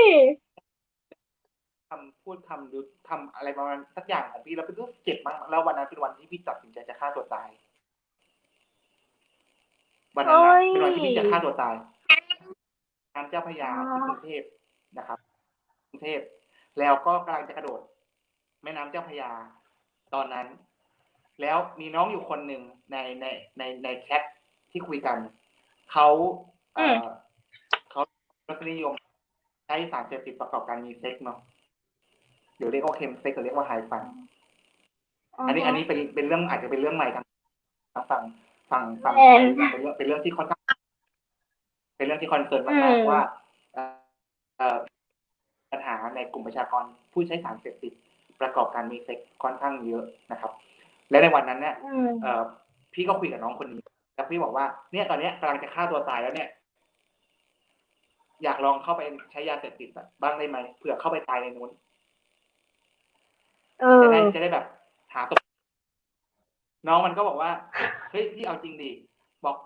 ที่จริงไม่รู้ว่านั่งอยู่ริมแม่น้ำเจ้าพระยาจะกระโดดน้ำตายแล้วเนี่ย เออ น้องคนนี้ก็เลยชวนพี่มาเล่นยา เพื่อว่าจะให้พี่รอดจากการฆ่าตัวตายนึกออกไหมพี่ก็เข้าไปแล้วก็ไปใช้สารนะครับ ก็เป็นจุดเริ่มต้นของความเหลวแหลกในชีวิตของพี่ ในการเข้าไปผจญภัยในโลกของดาร์กไซด์พี่พบปะผู้คนมากมายพี่เจอรสนิยมทางเพศที่แตกต่างหลากหลายพี่เจอผู้คนทั้งดีทั้งแย่ทั้งหลายๆรูปแบบ จนวันหนึ่งที่พี่กำลังจะถูกเปิดโปงกำลังจะถูกแฉโดยคนคนหนึ่งว่าพี่มี HIV ซึ่งในตอนนั้นน่ะพี่เอาพึ่งนะตอนนั้นพี่ยังไม่รู้ว่าพี่มี HIV แล้วเนี่ยพี่กินยาพี่ยังคงกินยาอยู่ตลอดนะแต่พี่ไม่รู้ว่า คนที่มามีเซ็กกับพี่คนไหนที่ไม่ใช่ถุงยางอนามัยกับพี่ไม่รู้ว่าเขาจะติดพี่หรือเปล่านะเฮ้ยมันเข้าใครจงใจเธอเสื้อเลยแมนบอหันคือช่วงนั้นเป็นช่วงของการประชดชีวิตฮะเป็นช่วงชีวิตที่สิ้นหวังหมดหวังที่สุดเป็นช่วงที่ยากที่สุดในชีวิตของพี่จนมีคนหนึ่งพี่ก็บอกเขาว่าถ้าจะมีความสัมพันธ์กับเราคุณต้องรู้นะว่าเรามี HIV อยู่แล้วเขาบอกเขาก็รับได้เขาโอเคก็เป็นคนที่เขารับได้เหมือนกันแล้วก็แต่มาอยู่ในวงการใช้ยาห่วงกับเซ็กซ์อะไรอยู่ในวงการใช้ยาเสพติดด้วยกันแล้วก็คบกันแล้วก็อยู่ในนั้นด้วยกันแล้วพอจะเลิกกันพอจะยุติความสัมพันธ์ด้วยกันเสร็จปุ๊บเขาก็ไม่ได้เลิกดีๆไงเขาก็จะแบบพีทเดี๋ยวกูจะแฉมึงให้โลกรู้ไปเลยว่าแล้วตอนนั้นพี่ก็เดี๋ยวคนที่คือว่าฮักกันโมเมนต์นะพี่ไม่รู้เหมือนเขารักแบบไหนนะเขาก็บอกว่าเขาเลยตัดสินใจว่าพี่จะถูกแฉแล้วถูกสังคมมองว่าเป็นอาชญากรเป็นผู้ร้ายหรือจะเปิดเผยตัวเองแล้วเล่าเรื่องราวของตัวเองดูกูว่ากูกลายเป็นฮีโร่ได้นะนี่คือจุดเริ่มต้นของการเปิดเผยผลเลือดของเพราะพี่รู้สึกพี่ไม่มีอะไรจะเสียแล้วนึกออกไหมในใจหนึ่งนะคันเรื่องมันมาโคตรจุดนี้หันนะเขาต้องแบบเฮ้ยต้องได้ขอบใจเราได้ที่มาแบบที่เราเฮ็ดจังซี่เขาซึ่งแบบมีที่ขึ้นมาแต่รู้สึกลูกนิกตอนนี้มันแบบบอกว่าอยากขอบใจฮะไม่ได้อยากขอบใจขนาดนั้นแต่รู้สึกว่าแบบต้องบังคับค่อยในอีกรูปแบบนึงคือกันฮะนะพี่ไม่ได้ตั้งใจจะออกมาเล่นนะพี่แค่เอาตัวเองให้รอดจากสถานการณ์ที่มันถูกบีบให้พี่ต้องเลือกเท่านั้นเองในตอนนั้นนะถ้าพี่ไม่แฉเองพี่ก็เป็นเหยื่อสังคมโดนแฉแมนถ้าที่ตายก็ขอตายด้วยน้ำมือตัวเองว่าขอตายด้วยน้ำมือคนอื่นแมนบอแล้วแบบนี้เปิดโตสิ่งต่อมาสิ่งที่มันนำเข้ามาแบบสิ่งที่มันมากระทบใส่เขาแบบจุๆเลยนี่นะเกิดอย่างขึ้นเองสังคมมันต้องมีแหละคนที่ว่าเข้าใจเกี่ยวกับเรื่อง HIV เนาะแล้วคนที่บ่เข้าใจเขาเจออย่างนั้นเลยคือตอนพอพี่ตัดสินใจว่าพี่มีทางเลือกอีก2 ทางคือถูกแฉและเป็นตัวร้ายหรือแฉตัวเองแล้วเป็นคนแล้วเป็นนักบุญดีแล้วเป็นไอดอลดีเป็นฮีโร่ดีอันนี้พี่พูดตามภาษาของพี่นะคือถ้าแฉตัวเองเป็นฮีโร่แต่ถ้าถูกแฉคือเป็นตัวร้ายนะก็เลยเลือกที่จะแฉตัวเองเลยโพสชิงแฉตัวเองซะก่อนที่จะถูกแฉชิงขาตัวตายมาขึ้นไปใช่ไหมแล้วก็โพสต์บนตัวเชื่อไหมว่าพี่ไม่กล้าดู Facebook เลย2 วันเพราะพี่กลัวกระแสสังคมหลังจากที่โพสต์ว่ามี HIV พี่ไม่กล้าเข้าไปดู2 วันพอพี่ตัดสินใจแล้วในช่วง2 วันท่านจะอยู่กับความคิดของตัวเองแม่นบ่พี่คือมันเป็นธรรมดาของคนที่รู้สึกว่าตรงนี้มันเป็นที่น่ากลัวเราก็จะไม่สนใจแล้วเมื่อพี่ก็ใช้ชีวิตไปโฟกัสกับเรื่องอื่นแล้วก็ลืมเรื่องเฟซบุ๊กอะไรไปเลย อืม แล้วพี่ก็แบบเช็ค Facebook อีกทีหนึ่งปรากฏว่าคอมเมนต์300-400 คอมเมนต์มีแต่คนให้กำลังใจเต็มไปหมดเลยมันต้องจังสิพี่รู้สึกว่าHIV ก็คือ HIV แต่มีใครเห็นคุณค่าในความเป็นตัวเราบ้างในสิ่งที่เราเป็นในวันนั้นนะพี่ยอมรับได้หมดเลยไม่ยอมรับเราหรือรังเกียจเรานะแต่คุณมองเห็นอะไรในตัวเราอ่ะคุณมองเห็นพีทในเวอร์ชันที่ก่อนที่ HIV เป็นยังไงคุณเห็นเราในเวอร์ชันหลังจากนั้นนะเปลี่ยนแปลงไปไหมถ้าเปลี่ยนแปลว่า HIV ทำให้ชีวิตเราตัว HIV ทำให้คุณมองเราเปลี่ยนไปทั้งที่ความเป็นตัวเราเป็นคนที่ใกล้ชิดเราคุณรู้ดีว่าเราเป็นคนยังไงอ่ะHIV กำหนดคืออย่าเอา HIV มาตัดสินคนอ่ะเราคือเราเป็นตัวตนเราเป็นคนยังไงมันก็เหมือนกับการที่คุณเอา HIV มาตัดสินคนว่าตัดสินว่าคนมี HIV คือดีหรือไม่ดีมันก็เหมือนกับคนที่ตัดสินคนที่ภายนอกอ้วนเตี้ยดำสูงอันนี้เป็นคนไม่ดีจนเป็นคนไม่ดีสูงเป็นคนไม่ดีผอมเป็นคนไม่ดีเป็นคนขี้ยาเป็นคนไม่ดีไม่พี่รู้สึกว่าการตัดสินพวกนี้เป็นการตัดสินคนที่เปลือกมากๆเลยคุณต้องรู้จักเราว่าเราเป็นคนยังไงคิดทำนิสัยใจคอเราเป็นคนยังไงถ้าคุณเอา HIV มาตัดสินเราแล้วคุณเลือกที่จะไม่คบเรากูก็ไม่คบคนแบบมึงก็ได้เฉียบแมนบางครั้งเขาก็ต้องแค่สแกนคนที่โมเมนออกอ่ะโอ๊ยแล้วมันขึ้นเพราะว่าเขาอยู่กับหมู่เขาอยู่กับครอบครัวเขาอยู่กับสังคมเขาเห็นเยอะเกี่ยวกับตัวนี้สมาชิกทุกคนคือครอบครัวเขาแบบเขาอุทิศทั้งวิญญาณเขาอุทิศทั้งกายทั้งใจคือพี่ฮู้แบบพวกเขาหากันเลิกเยอะพวกเขากินข้าวแบบสมมุติสมบัติแบบมีแต่งตัวอ่านมากเพื่ออย่างเพื่อพวกเขาจะได้มาเว้ามาเล่าเรื่องราวอยู่นี่แต่คันสมมติว่าพวกเจ้าแบบแค่เอาความบ่เข้าใจมาตัดสินครอบครัวข่อยนะไอ้โลดบ่ได้เว้าอยู่ซั่นเว้ยเป็นคนโฆษณาไปโลดไปหา APL เดี๋ยวพวกกระเจ้าสิเว้าให้ฟังว่ามันเป็นจังไดเนาะมาหาเฮาโลดเดี๋ยวพวกเขาสิเว้าให้ฟังทั้งคนบ่เข้าใจคนที่รังเกียจแฮงไผแฮงรังเกียจแฮงมาโลดสิเว้าให้ฟัง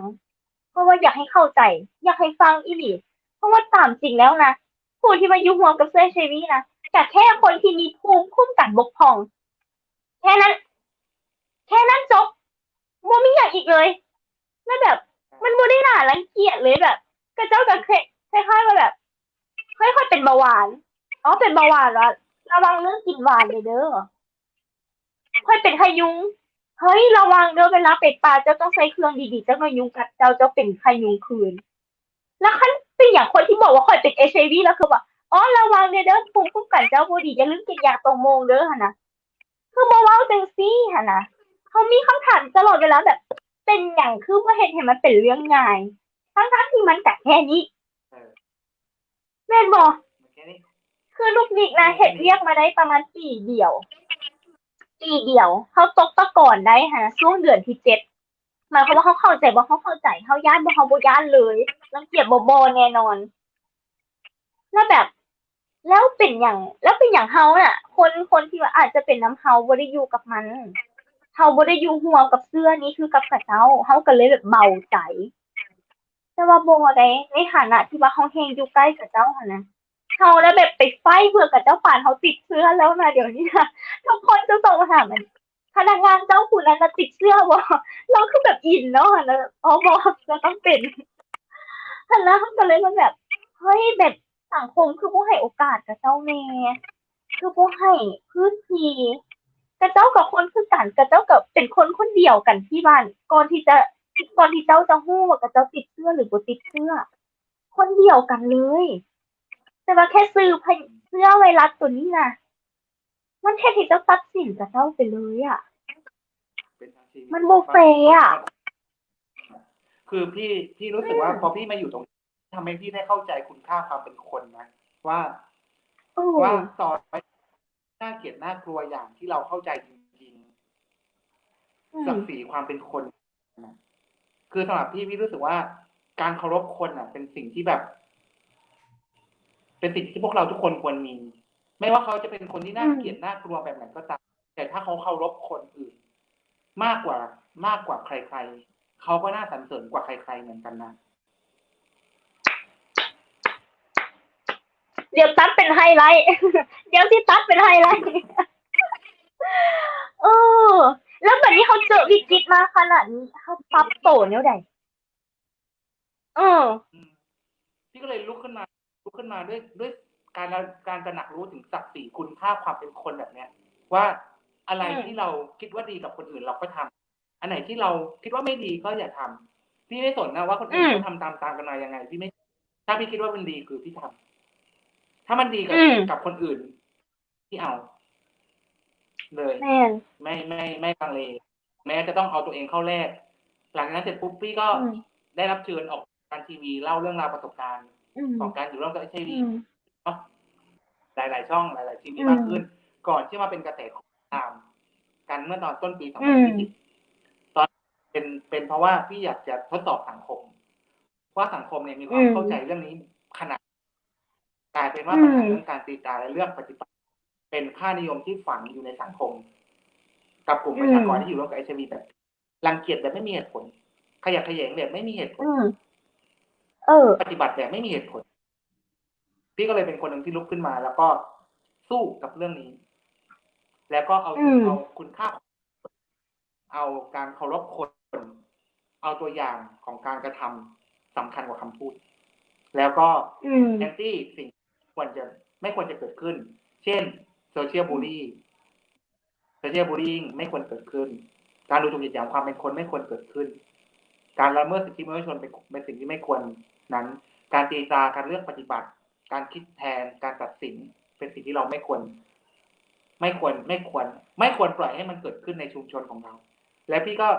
หลังจากที่พี่ทำโครงการของพี่มาพี่ก็สะสมคนในชุมชนของพี่ใช่ไหมเอามารวมกันก็มีหลายแพลตฟอร์มนะที่พี่มารวมตัวกันก็จะมีกลุ่มที่เป็น Facebook กลุ่มของพี่เองกลุ่มนี้เป็นกลุ่มที่พี่คอนเซิร์นมากเรื่องของไม่มีเฮทสปีชนะไม่มีการแชร์ข้อมูลกันนะดราม่ากันนะให้กำลังใจกันนะเรียนรู้กันนะแลกเปลี่ยนความรู้กันนะและในนี้เป็นกลุ่มคนที่ไม่สนนะว่าคุณจะมีความแตกต่างอะไรกันมาแต่ในนี้คือจะเป็นที่ที่ทุกคนจะได้รับการเคารพได้รับการปฏิบัติอย่างเท่าเทียมกันในศักดิ์ศรีความเป็นมนุษย์เดียวกันหรือ human being เดียวกันฉะนั้นไม่เด็ดในนี้ฉะนั้นพี่สร้างกลุ่มมาแล้วพี่รู้สึกว่าสร้างแล้วพี่ทำได้พี่สร้างจากตัวพี่เองแล้วพี่ก็ advocate แล้วก็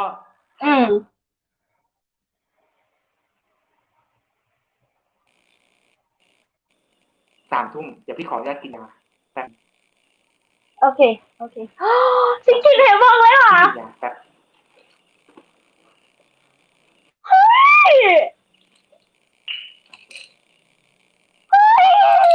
แป๊บนึงนะเอาเลย ได้ยินเสียงไหมได้ยินเสียงใช่ไหมได้ยินเฮ้ยทุกคนเฮ้ยเดี๋ยวตอนที่เขาสัมภาษณ์พี่นะพี่ไม่ได้บอกเลยว่า3 ทุ่มหรือว่าตอน9 โมงจะเป็นโมงกินยาของพี่บอกเว้าเลยค่ะที่จะหายไปโมยังอยู่พี่เสียงพี่ยังดีอยู่แป๊บนึง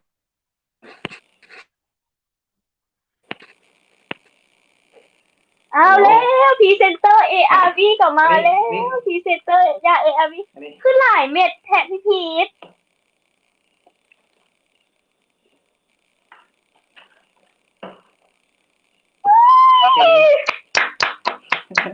แค่นี้จริงไม่มีอะไรมากเลยใส่มาข้างๆเลยอ่ะเฮ้ยสุดยอดอ่ะโอ๊ยกรี๊ดอ่ะที่ไม่ได้ยินเสียงเราคาระวะที่กรี๊ดเลยเขาว่าพี่บีไม่อยากสัมภาษณ์แล้วเฮ้ยพี่พีทอ่ะพี่พีทโคตรเจ๋งอ่ะเอาพี่พีทก็ไปอ่ะบัดนี้พี่พีทก็ไปเฮ้ยทุกคนอ่ะอีหลีพี่พีทบ่เคยเว้าเลยตอนล้มกันเขาก็บอกโอเคจริงก็บอกเนาะวันเฮ้ยแบบ เขาอันนั้นเด้อแบบ9 โมงเงิน3 ทุ่มเนาะมันเป็นเวลาอันนี้ของเขาสินะที่จริงเขาเหลือ2 คำถามสุดท้ายที่จะถามพี่พีทได้ที่ว่าที่จริงเวลาของเขาหันในการสัมภาษณ์หันมันเหมาะมันจอดเท่านึงเวลาแม็กซิมัมของเขาแล้วเนาะเดี๋ยวพี่พีทกลับคืนมาละ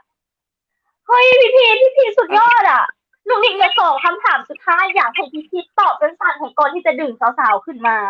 แล้วก็ก่อนที่จะลูกนิกก็อยากมาแบบ รู้สึกหนีคนเดียวอ่ะเดี๋ยวอยากให้เซิร์นมูอีก3 คนขึ้นมาเว้าน้ำกันว่าพี่โคตรเจ๋งอ่ะ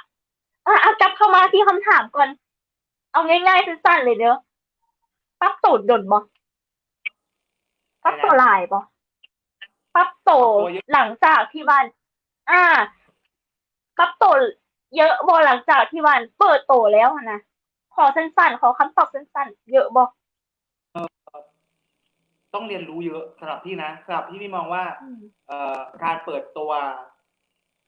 มันขึ้นอยู่กับบริบทสังคมเนาะถ้าสังคมท่ามกลางสังคมที่มีการตีตราสูง เราก็ต้องฝึกที่จะเรียนรู้และยอมรับผลที่จะเกิดขึ้นหลังจากการเปิดเผยให้ได้ทั้งทางด้านลบและทางด้านบวก เพราะว่าการเปิดเผยผลเลือดไม่ได้ทางด้านบวกอย่างเดียวฉะนั้นการเตรียมใจมาเพื่อยอมรับหรือเจอกับเหตุการณ์ที่เราไม่ได้คาดฝันจะมาเจอฉะนั้นเราต้องมั่นใจว่า mental health เราแข็งแรงมากและเราต้องได้มากว่าความรู้ที่เรามีคือสำหรับพี่มองว่าความรู้สำคัญนะความรู้ว่าคือก่อนที่ไปถึงขั้นของการเปิดตัวพี่มองว่าความรู้เรามีแค่ไหนแต่ถ้าสำหรับเรามองว่าความรู้จะพาให้เราอยากกล้าที่จะเปิดเผยตัวเองได้เองอันนี้พิสูจน์จากคนในชุมชนของพี่มานักต่อนักแล้วเพราะว่าพวกเขาก็เรียนรู้จากสิ่งที่พี่ถ่ายทอดเอาไว้แล้วพวกเขาก็เปิดเผยของเขาเองตามความรู้ที่เขามีความกล้าความเชื่อมั่นความศรัทธาในตัวเขามันจะแปรผันตามความรู้ที่เขามีคำถามสุดท้ายแล้วก่อนที่จะดึงสาวๆเข้ามา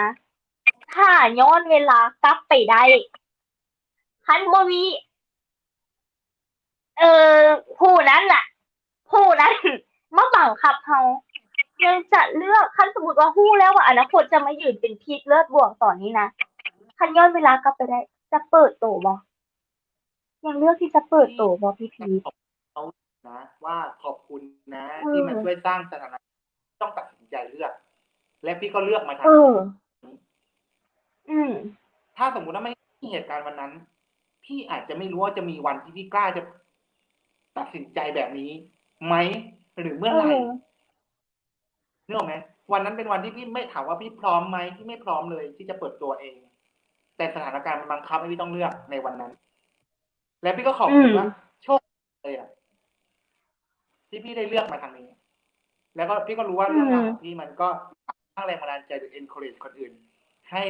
ห้นั้นได้เพราะพี่ก็เป็นคนธรรมดาคนนึงเนาะพี่อยู่ได้คนอื่นก็ต้องอยู่ได้ดิพี่ก็ไม่ได้ทำอะไรแตกต่างไปกว่าคนอื่นๆพี่ก็ไม่ได้วิเศษวิโสไปกว่าคนอื่นๆไม่ได้เก่งกาจไปกว่าคนอื่นๆพี่อยู่ได้คนอื่นก็ต้องอยู่ได้ดิแค่นี้เองแมนจบสวยค่ะโอเคค่ะโซนมูเขามาเมาเขาชิโมเมาคนเดียวเลยค่ะหนูกิ้งมาแล้วใส่น้องป๊อปน้องป๊อปใส่หมดแล้วแบบสุดยอดอีหลีแล้วแบบความเซอร์ไพรส์เพลงในเพลงก็คือแบบพี่พีทกินยาว่ากินพี่พีทคือแบบพี่พีทโทรบอกมันคือกิ่งเนาะกิ่งเป็นคนบอกพี่พีทเองก่อนแล้วว่าโอเค3 ทุ่มเด้อเขาจะตารางการไลฟ์ของเฮามันเป็นอย่างซี่พี่บุญยอมแม้แต่จะปิดปากบอกพวกเขาเลยว่าแบบ3 ทุ่มพี่ต้องกินยาได้อย่างที่นะโบพี่กินยาให้เขาเบิ่งเลยพี่สุดยอดพี่หลีสุดยอดอีหลียอมที่เวลาพี่มี3 ทุ่มไม่พลาดเลย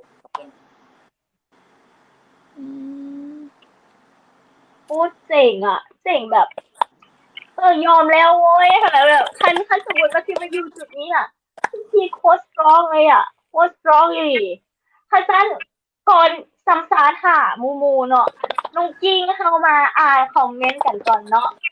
เห็นแล้วโอ้ยมื้อนี้รู้สึกว่าคอมเมนต์ของเขาแบบเปรี้ยงปังแฮง แมนอันนี้พี่พีทนุกนิกจะเล่าให้ฟังเลยอันนี้โบเมนสิ่งที่นุกนิกพิมพ์แต่เป็นอำนวยการหรือว่าดีเรคเตอร์เฮดดีเรคเตอร์ของสมาคมเขาเป็นคนพิมพ์เฮ้ยพี่พีทไอพี่พีทอาจจะอ่านบ่ออกเพิ่นบอกว่านี่คือไอดอลเนาะต่อไปเลยหนูกิ่งนี่ขออนุญาตให้หนูกิ่งเป็นคนอ่านคอมเมนต์ต่อไปเลยเด้อแบบนี้เด้อ โอเคไอ้แสงเดือนอินทิราเพิ่นว่านุกนิกเป็นเซียวซานด้านพิธีกรอันนี้ความจริงเนาะ ความจริงอีหลีเบอร์สมาคมต้องยกให้เพิ่น ขอบใจ ขอบใจเนาะขอบใจมากเขิน โอ ขอบ เค ใจอีหลีเฮาก็กำลังอยู่ในการฝึกฝนอยู่เนาะ นี่เด้ดีเรคเตอร์เข้ามาแล้วเพิ่นว่าขอบใจที่มาแชร์แล้วก็ขอบใจท่านผู้ชมอันนี้ก็ขอบใจจากใจพวกเฮาอีหลีพี่พีทเนาะผู้ถูกสัมภาษณ์ก็เป็นตัวอย่างที่ดี อันนี้เถียงเพิ่นบ่ได้อีหลีพี่พีทเป็นตัวอย่างที่ดีอีหลีแล้วก็ให้ข้อคิดหลายๆคนอีหลีเนาะน้องพาเพิ่นว่าความรู้ใหม่โซเลเพิ่นว่าสบายดีเพิ่นว่าสิงโตเฮา FC ตัวยงของพี่พีทเลยเพิ่นว่าเหมือนน้ำตาจะไหลแม่นตอนนั้นซึ้งอีหลีอันกิ่งฟังอยู่หน้าไลฟ์ก็ยังแบบว้าวเนาะไอ้แรมเพิ่นว่าคืนนี้ลมเรื่องใดแดไอ้ศิลาครเพลงสมภูมิเพิ่นว่าสุดยอดเลยสุดยอดอีหลีเด้ไอ้แสงเดือนเพิ่นก็ว่าสุดยอดเนาะสุดยอดอีหลีเด้อยากถามว่าเฮามีวิธีในการกำจัดความรู้สึกกับการที่มีเลือดบวกจังไดถามเลยอันนี้นะถามอันนี้เป็นคำถามที่ดีพี่พีทจัดการเลยความรู้ศึกษาเยอะๆศึกษาด้วยความรู้องค์ความรู้ความรู้จะช่วยเรารอดในทุกอย่างนะไม่ว่าจะเรื่องของmental health หรือ mental health เรื่องของสภาพจิตใจหรือทางด้านร่างกายความรู้จะพาเรารอดดังนั้นถ้าเราไม่เข้าใจอะไร เรารู้สึกสงสัยอะไรแต่ว่าเรามีบางอย่างที่เราไม่เข้าใจศึกษาเยอะศึกษามากศึกษาเพิ่มขึ้น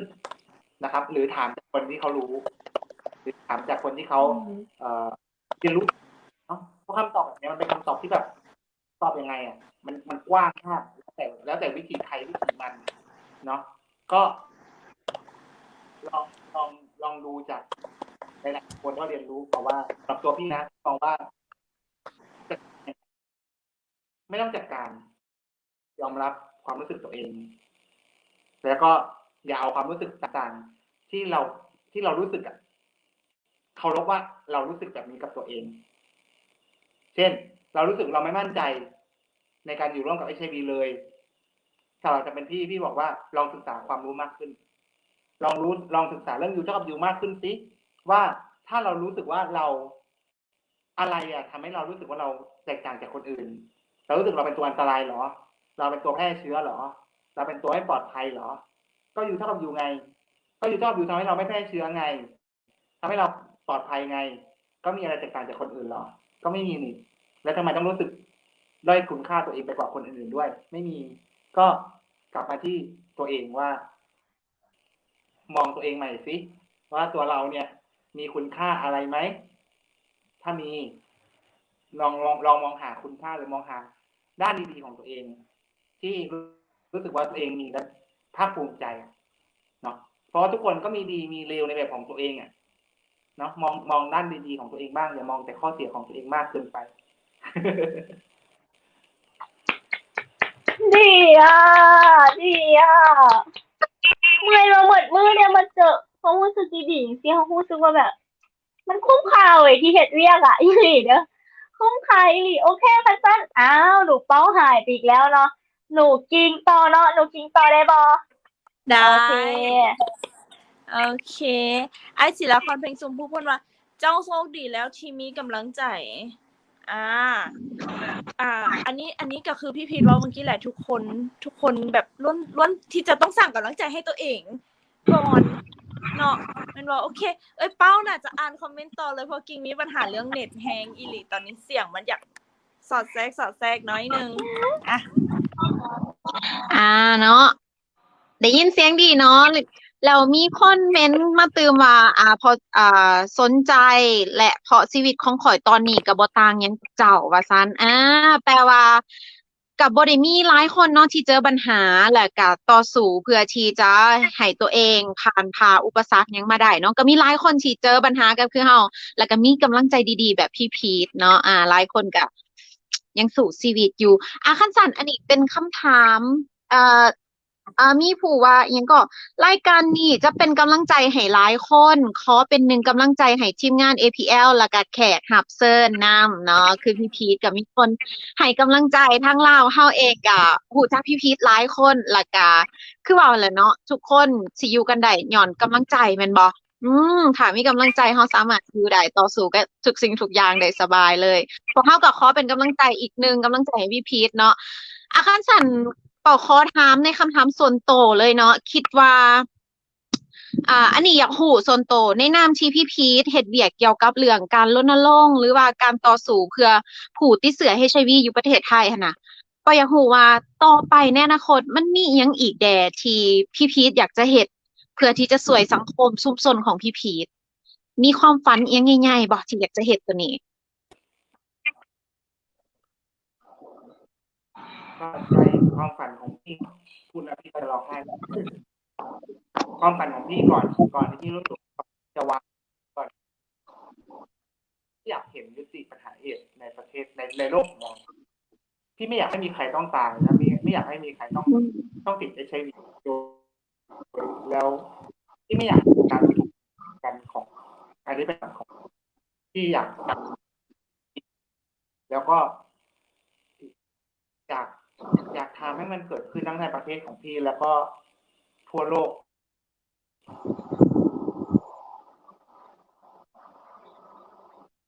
แล้วเป็นสิ่งที่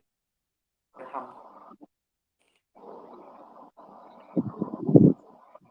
ก็ไม่ใช่ว่าเพื่อประโยชน์ของพวกเราเพื่อประโยชน์ของเรา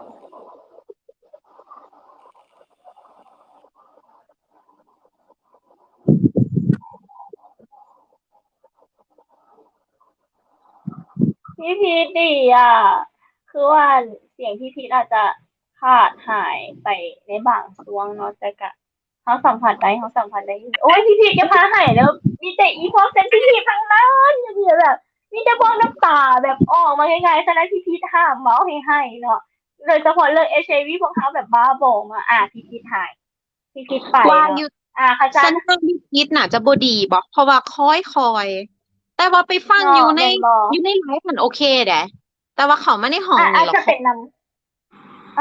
อาจจะเป็นน้ำพวกเขาแบบคล้ายๆตอนพวกเขารับสัญญาณแบบสุดๆมันอาจจะสัญญาณพี่พีทกลับมาแล้วพี่พีทจ๋า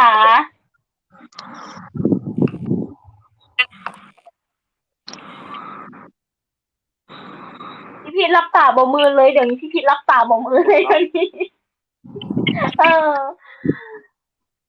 โอเคโดยต่อเลยพี่พีทเมื่อกี้ได้บ่จับใจความบ่ได้เลยแต่ว่าอ่านจากสีหน้าเอา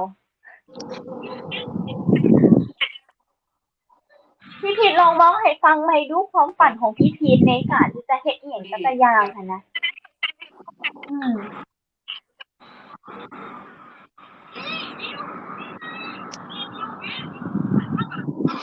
ผู้นี้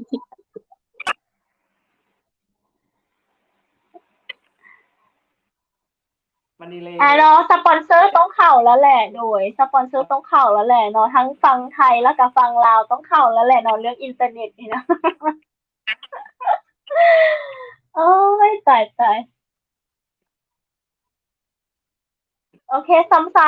เฮาจูนเน็ตกันไปเรื่อยๆเนาะให้ป๊อบอ่านคอมเมนต์ให้ได้บ่ป๊อบจ้ะโดยมาแล้ว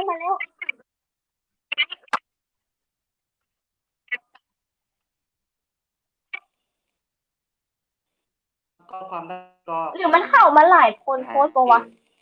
ก็ยังแพร่ระบาดของ HIV แล้วก็ไม่ได้นะครับ แล้วก็รณรงค์เรื่อง Human Rights ต่อไปนะครับ แล้วก็พี่ยังคงสนับสนุนและเดินตามแนวทาง ของ United Nations นะครับก็คือ Sustainable Development Goal นะครับซึ่งเป็นเป้าหมายของโลกอีก10 ปีข้างหน้านะครับซึ่งยุติปัญหาเอดส์ก็เป็นหนึ่งในนั้นด้วยนะครับก็อยากให้พวกเราเป็นแนวหน้าเนาะแล้วก็เป็นผู้นำในเรื่องของglobal health แล้วก็เรื่องของ sexual health เรื่อง mental health physical health แล้วก็เรื่องของ global goal ด้วยนะครับตอนนี้พี่ก็ติดตามอัปเดตเรื่องของ global goal อย่างค่อนข้างใกล้ชิดนะครับหวังว่าเราคงจะทำได้กันเร็วๆนี้แล้วก็ยุติปัญหาเอดส์คงจะได้แบบเปลี่ยนจ็อบกันสักทีเนาะจะได้แบบยุติปัญหาเอดส์กันแล้วจะได้ไปทำเรื่องอื่นต่อเนาะจะได้ไม่ต้องมาวุ่นวืออยู่40 ปีแล้วนะ โอ้ตายครั้งแรกที่มันหลุดออกไปแล้วอันนั้น ครั้งแรกที่หลุดออกไปแล้วคอมเมนต์ว่าหายเฮ้ยเจ๋ง ขอโทษหลายๆพี่พีทโทรศัพท์ลูกนิกมันเด้งออกจริงโอเคค่ะจันเขาให้ป๊อปกลับมาอ่านคอมเมนต์ให้ก่อนเนาะป๊อปอ่านคอมเมนต์ให้ก่อนเนี่ยป๊อปพร้อมบอ โดยเอาตั้งแต่ทำอิฐเลยบอ เฮาอ่านทำอิฐมาแล้วเดี๋ยวสิให้อ่านต่อเลยเนาะ อืมอ่านเฮาเสร็จแล้วเนาะล่ะ โอเคเริ่มเลย อ่า เอาเริ่มตั้งแต่อยู่นี่เห็นตั้งแต่เริ่มไอ้นิดเนาะขอบใจที่มาแชร์และขอบใจท่านผู้ชมอยู่นี่มันขึ้นแต่เดี๋ยวนี้ไปหรือว่า ป๊อปอ่านอยู่น่ะป๊อปอ่านอยู่น่ะอันนี้นะอ่านอยู่น่ะ โอเค โดยนิดอยากซ่าๆเด้เนาะโดยโอเคเอาของท้าวศิลาครเพลงชมพูโดยเพิ่นก็ได้คอมเมนต์มาว่าทุกคนมีพยาธิคือกัน แต่พยาธิที่ทุกคนมีนั้นบ่คือกัน โดยอันนี้ก็เป็นอันหนึ่งที่ถูกต้องแน่นอนเนาะบ่ว่าจะเป็นพยาธิใดๆก็บ่ต้องท้อถอยเนาะสู้ไปกับมันก่อน โดยคอมเมนต์ต่อไปเลย โดยไอติโนเนาะไอติโนแสงเกตสุรีก็คือไปมื้อหน้าสิไปแวะ APL Plus เพิ่นว่าน่ะโดยมาเด้อ APL เฮายินดีต้อนรับเสมอทางหัวหน้าโดยท้าวศิลาครเพลงชมพูเพิ่นก็ได้คอมเมนต์ตอบกลับมาอีกว่าขอแลกเปลี่ยนรุ่นพี่แดคือเฮากินยาเม็ดเดียวกุมมื้อนี่เด้อ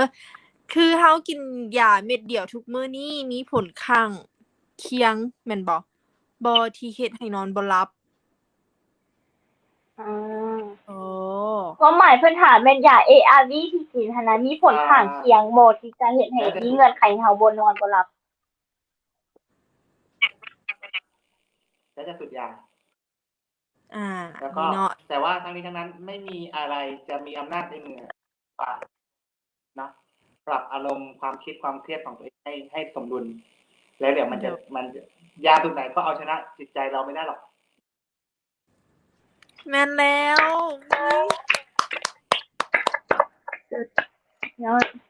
แม่นอีหลีแล้วก็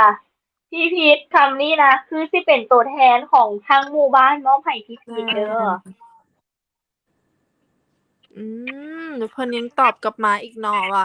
ขอบใจที่เฮ็ดให้เข้าใจชีวิตหลายขึ้นโอ้พี่พีทมื้อนี้พี่พีทได้รับกำลังใจดีๆกลับคืนไปจากมิตรฮักแฟนรายการจากทางฝั่งลาวหลายอีหลีเนาะโดยดร.อิลิซาเฮาเพิ่นก็ได้เข้ามาทักทายเนาะสบายดีสาวๆ สวัสดีดร.อิลือซาก็เป็นหนึ่งในผู้ที่ว่าแบบ empower มีทั้ง power แล้วก็ empower กลุ่ม LGBTQ equality กลุ่ม LGBTQ+ ของลาวเฮาเนาะเพิ่นเป็นคนหนึ่งที่ว่ามีความสามารถเพิ่นเป็นคนหนึ่งที่ว่าทั้งมีความสามารถแล้วก็ทั้งเป็นที่ยอมรับในหลากหลายวงการและที่สำคัญเพิ่นเป็นหนึ่งใน มแม่ของหนึ่งในเวทีนางงามเนาะเขาไม่เคยจะพูดเกี่ยวกับเรื่องของ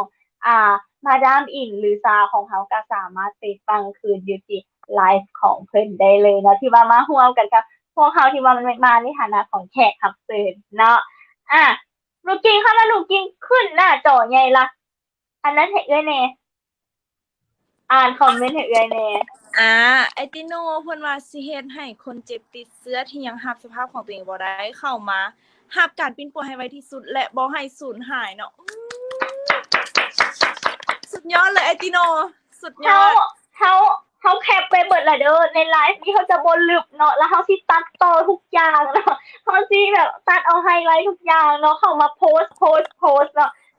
ของไอติโนเขากะแคปไปแล้วนะ แมนไอติโนผู้ใหญ่ใจดีของพวกเราทุกๆการคอมเมนต์ของไอจะเซฟอยู่ในเครื่องของพวกน้องทุกๆคนรวมทั้งไดเรคเตอร์ของพวกเรานำเนาะไอ สุดยอด พี่พีทหายเลยอ่ะพี่พีทหายเลย อาจจะมีปัญหาทางด้านอินเทอร์เน็ตเนาะ แม่ อันนี้เพิ่นว่าสบายดีคนงามทั้งหลาย แล้วสิเชิญมาจ่อยเลี้ยงให้องค์กรแน่เด้อโอ้อันนี้พวกเขายินดีหลายๆเนาะยินดีหลายๆบ่แน่ใจว่าชื่อน่าจะแม่นไอ้เสียงมอนจันทร์แม่นบ่แน่ใจว่าเจ๊เฮาพอจะจื้อได้บ่เนาะแต่บ่ว่าจะมาจากองค์กรใดก็ตามพวกเฮายินดีที่จะจ่อยเรียกน้ำเสมอ very good เขากราบงามไม่ท่าแล้วเนาะ อันสาระบ่ได้แต่ความบันเทิงจะได้ APL ก็ได้อ่ะการันตีอ่ะอันนี้ มาแล้วสิติดใจอยู่นะ แมนพี่พีกลับมาแล้วพี่พีจ๋าเพิ่นมีคำถามจากดร.อินลิซาเนาะดร.อินลิซาเพิ่นก็บ่แน่ใจว่าพี่พีทันได้มาฟังบ่เพิ่นเป็นคนหนึงที่ว่า power จังซี่เลยแล้วก็ empower คนอื่นได้จังซี่เลยโดยเฉพาะแม่นกลุ่ม LGBT เฮาเพราะว่าเพิ่นก็เป็นหนึ่งใน LGBT คือกัน แล้วเพิ่นเป็นคนที่แบบงามสุดยอดเลยเนาะเดี๋ยวนี้เนาะเพิ่นมาหาและมีคำถามว่าถามแน่ปัญหาสติกมามีหลายบ่เฮ็ดแนวใดจึงสิแก้ปัญหานี้ให้น้อยลงได้นี่อันนี้บ่แน่ใจว่าด็อกเตอร์หันถามพวกเขาบ่แต่พวกเขาก็ขออนุญาตโยนความหนักใจหันไปให้พี่พีทตอบ คันในมุมของพี่พีทคิดว่าเรื่องสติกมากับ HIV นี่นะของคู่กันจังซี่นะมันยังมีหลายบ่แล้วสิเฮ็ดจังได๋ให้มันน้อยลงสำหรับพี่แยกสติกมาออกเป็น2แบบเนาะก็คือเซลล์สติกมาก็คือ internal ก็คือการตีตราในภายในตัวเองกับ external stigma ก็คือการตีตราจากภายนอกเข้ามาในตัวเราเนาะคือพี่อาจจะนิยามคำว่า stigma ไม่เหมือนคนอื่นนะแต่ว่า stigma ของพี่มันคือ reference มาจากชีวิตจริงของพี่ว่าการตีตราในภายในเราต้องฝึกที่ยอมรับตัวเองและเห็นคุณค่าในตัวเองให้ได้คือสำหรับตัวพี่รู้สึกว่าเราไปขออนุญาตหรือไปกราบการอ้อนวอนคนอื่นให้อย่าตีตราเรามันทำไม่ได้หรอกนึกออกไหมครับแต่เราอย่าทำให้การตีตราของคนอื่นมันมีผลกับชีวิตเราตีสุดอย่าปล่อยให้การตีตราของคนอื่นมันมีผลกับชีวิตเราฉะนั้นทำจิตใจเข้มแข็งมองเห็นค่าในตัวเองเคารพในตัวเองภาคภูมิใจในตัวเองในสิ่งที่ตัวเองเป็นนะครับแล้วก็แล้วในวันนั้นการตีตราจากภายนอกจะทำอะไรเราไม่ได้สำหรับตัวพี่มองว่าการตีตราจะรุนแรงหรือไม่รุนแรงขึ้นอยู่กับการยอมรับตัวเองได้ของเรายอมรับตัวเองให้ได้ไม่ว่าเราจะเป็นอะไรก็ตามยอมรับในทั้งข้อดีข้อเสียข้อบกพร่องข้อจำกัดของตัวเองยอมรับมันให้ได้แล้วก็แล้วคนอื่นจะทำอะไรเราไม่ได้หรอกถ้าเราเคารพตัวเองมากพอการตีตราจากข้างนอกจะทำอะไรเราไม่ได้เชื่อพี่เพราะพี่ผ่านกระแสดราม่ามาแล้วคนทั้งประเทศด่าพี่ก็ยังคงเคารพในสิ่งที่พี่ทำและสิ่งที่พี่เป็นและสิ่งที่พี่เชื่อว่าสิ่งที่พี่ทำนั้นมันถูกต้อง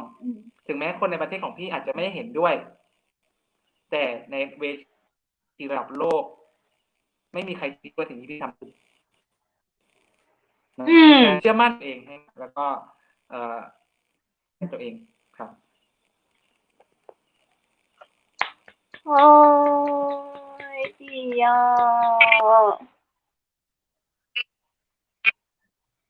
และเพิ่นมีคำถามต่อมาว่า ถ้าจะเฮ็ดกิจกรรมเกี่ยวกับวัยรุ่นเราควรเฮ็ดกิจกรรมหยังดี เพื่อให้เขาเจ้าย้านต่อการที่จะถูกสติกมาเพื่อบ่ให้กะเจ้านุกนิกผิดเอง คันสมมุติเราสิเฮ็ดกิจกรรมเกี่ยวกับวัยรุ่นเราจะเฮ็ดกิจกรรมหยังดีเพื่อบ่ให้กะเจ้าหั้นนะย้านต่อการถูกสติกมา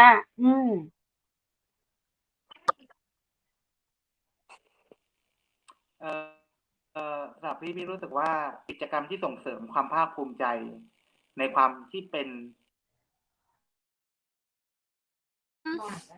อีกแล้วทุกคนกำลังเป็นคำถามที่ดีเลยกำลังเป็นคำถามที่เขาจะถามพี่พีทพอดีค่ะนาเอามาแล้วอุ้ยเดี๋ยวมาแล้วมาต่อพี่พีท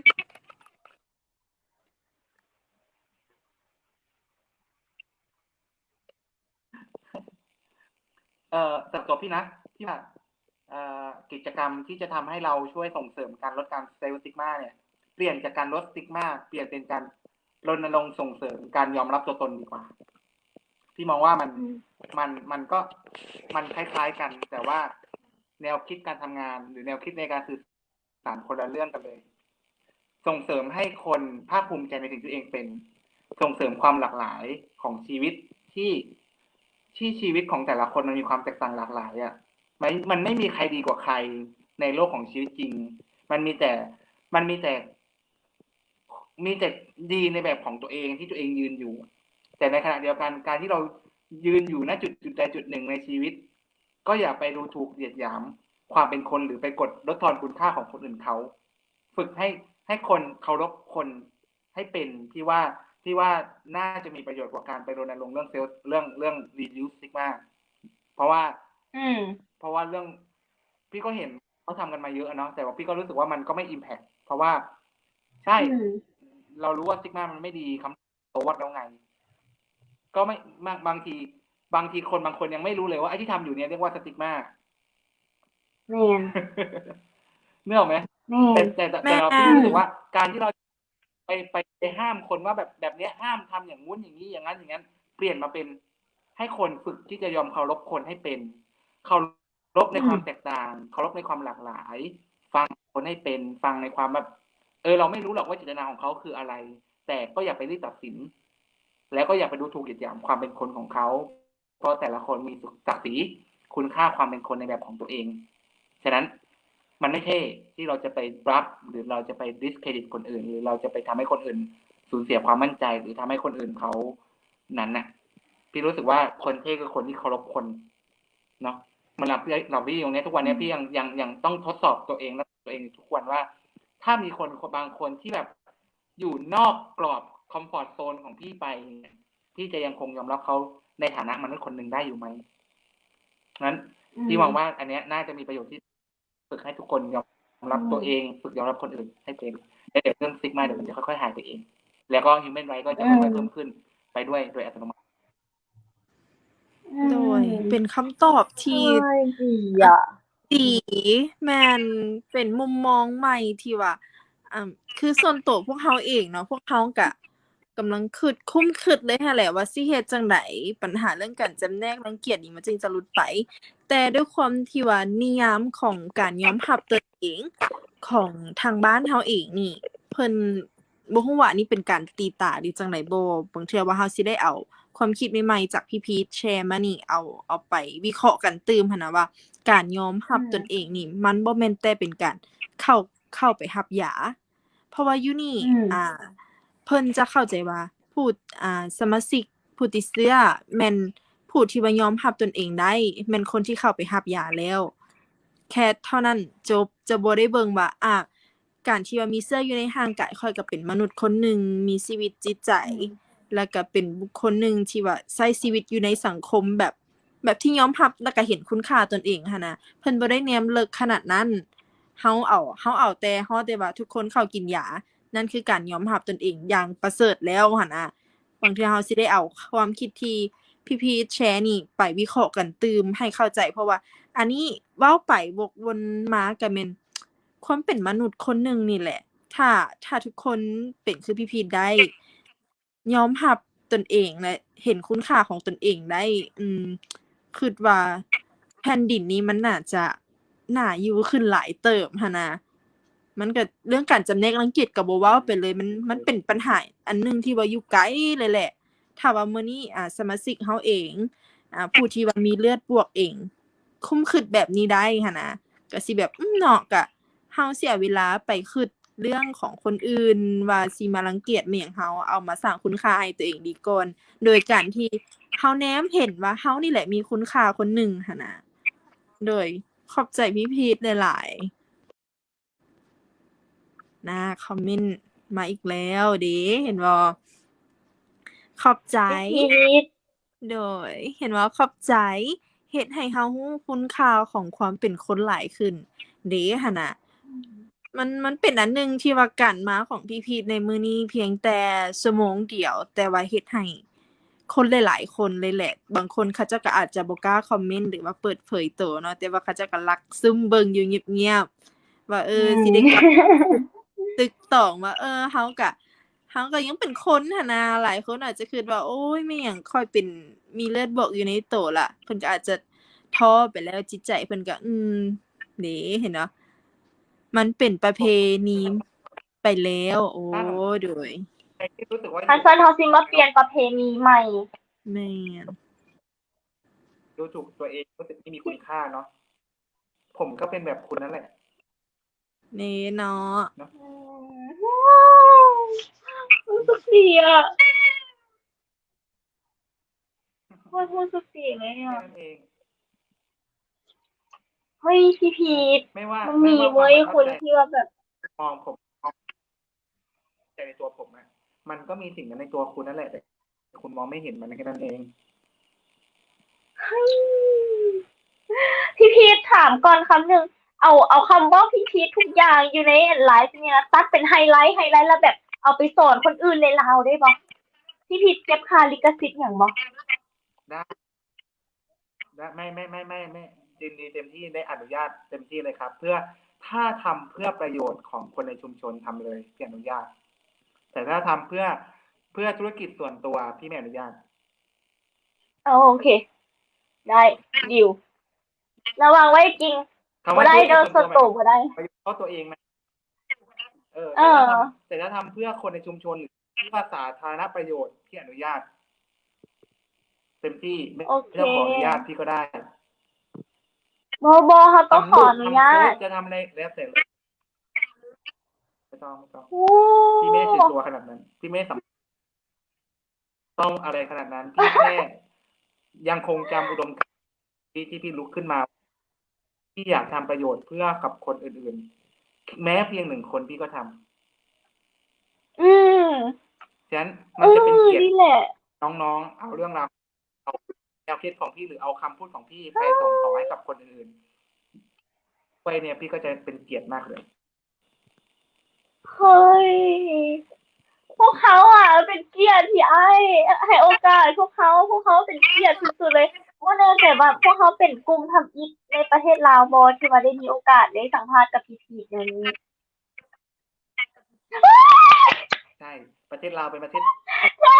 โลกประเทศหนึ่งประเทศลาวเป็นประเทศที่โชคดีที่สุดในโลกการพูดภาษาไทยแล้วพวกเราเข้าใจได้ อืมเฮ้ย ยิ้มแก้มแตก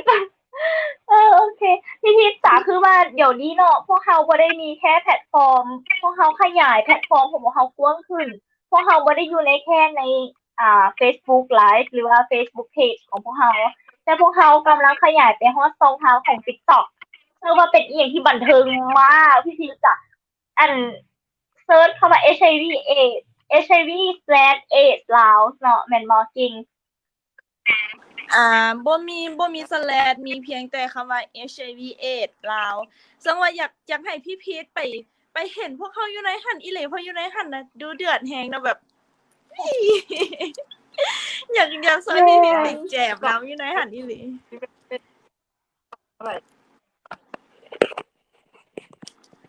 หรือว่าเซิร์ชแบบ APL เนาะแล้วก็ plus PELE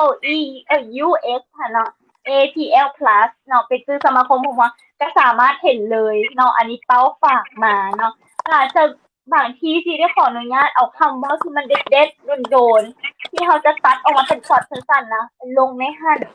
เพราะว่าบางคนก็จะบ่ได้มีเวลามาฟังเขาแค่ชั่วโมงครึ่ง2 ชั่วโมงขนาดโดย ถ้าพวกเขาขออนุญาตพี่เด้อพี่ผิดเด้อขออนุญาตพี่ผิดก่อนเนาะได้เนาะโดยเขาเซฟไปเบิดทุกคำเว้าเลยเด้นะ โอเคมาฮอดตอนนี้น่ะจะแม่นขอให้พี่พีทฝากส่งกำลังใจให้กับคนที่ว่าเป็นครอบครัวเดียวกันกับเฮาคนที่ว่ามีสายเลือดบวกคือกันกับเฮาคนที่ว่ามารักเจ้าฟังอยู่นี่คือกันกับเฮาฝากแน่ขอฝากคำเว้าขอฝากกำลังใจดีๆส่งไปหาหัวใจของกะเจ้าแน่โดย สำหรับพี่นะพี่รู้สึกว่าครอบครัวของพี่ไม่ได้มีแค่คนเลือดบวกนะพี่หวังว่าทุกๆคนในสังคมไม่ว่าจะมี HIV ไม่มี HIV อ่ะเป็นครอบครัวพี่หมดเลย เพราะว่าทุกครั้งที่พี่พูดเรื่องป้องกัน HIV พี่ป้องกันคนที่ไม่มีเชื้อ HIV ไม่ใช่ป้องกันคนที่มี HIV แล้วแต่เวลาพี่บอกว่าให้ทุกคนน่ะไปรับการรักษากินยาต้านไวรัสและทำตัวเองให้อยู่เท่ากับอยู่อ่ะพี่กำลังช่วยคนเลือดบวกก็คือคนที่มีเชื้อ HIV แล้วให้เขาได้รอดตายและได้ใช้ชีวิตได้อย่างปกติฉะนั้นพี่มองว่าพี่ทำงานทั้งสองด้านทั้งพาร์ทของ prevention ก็คืองานป้องกันและก็การรักษาฉะนั้นคนที่เป็นครอบครัวของพี่ที่พี่ดูแลและพี่แคร์ก็คือคนที่ทั้งมี HIV และก็ไม่มี HIV ถึงแม้บางคนที่ไม่มี HIV บางคนอาจจะดูถูกเหยียดหยามพี่บางครั้งก็ตามซึ่งแต่พี่มองว่าพี่มองว่าเขาไม่เข้าใจอะถ้าเขาเข้าใจเขาคงไม่ดูเหยียดหยามพี่หรอกวันหนึ่งเขาจะมาขอบคุณพี่ด้วยซ้ำซึ่งพี่ถูกสอนมาว่าเราต้องรักให้ได้แม้กระทั่งคนที่เกลียดเราเมื่อนั้นแหละเราจะสามารถนำประโยชน์ไปสู่มหาชนให้ได้นะครับก็เชื่อว่าทุกน้องทุกคนจะยังคงมีกำลังใจแล้วก็ยืนหยัดต่อสู้ทำงานช่วยเหลือสังคมต่อไปถึงแม้ว่าจะมีฟีดแบ็กที่น้อยมีอิมแพคที่น้อยมีคนสนใจน้อยนะครับแต่พี่ยังคงเชื่อว่าสิ่งเราทำมีประโยชน์นะครับพี่ยังคงให้กำลังใจพวกเราทุกๆคนไม่ว่าจะฝ่ายทำงานประชาชนทั่วไปหรือภาครัฐภาคไหนๆก็ตามเนี่ยที่ยังคงยืนอยู่ในจุดเดียวกับที่พี่ยืนอยู่พี่สัญญาว่าถ้าพี่มีโอกาสในอนาคตนะพี่จะช่วยเหลือพวกเราในทุกๆทางที่พี่พอจะทำได้เลยสัญญา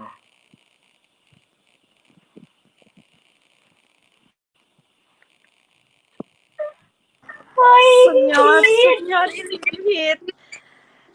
แล้วแบบอันที่พีคก็ทันอีกแล้วมื้อนี้เป็นอย่างต้องเจอแต่อีหยังพีคเอ้ยนุกนิกจัดการ พี่พีทเขาบอกน้องบอกว่าเป็นไข่ที่เจาะฟังอยู่หรือว่าคนที่มันมีเชื้อบวกคือกัน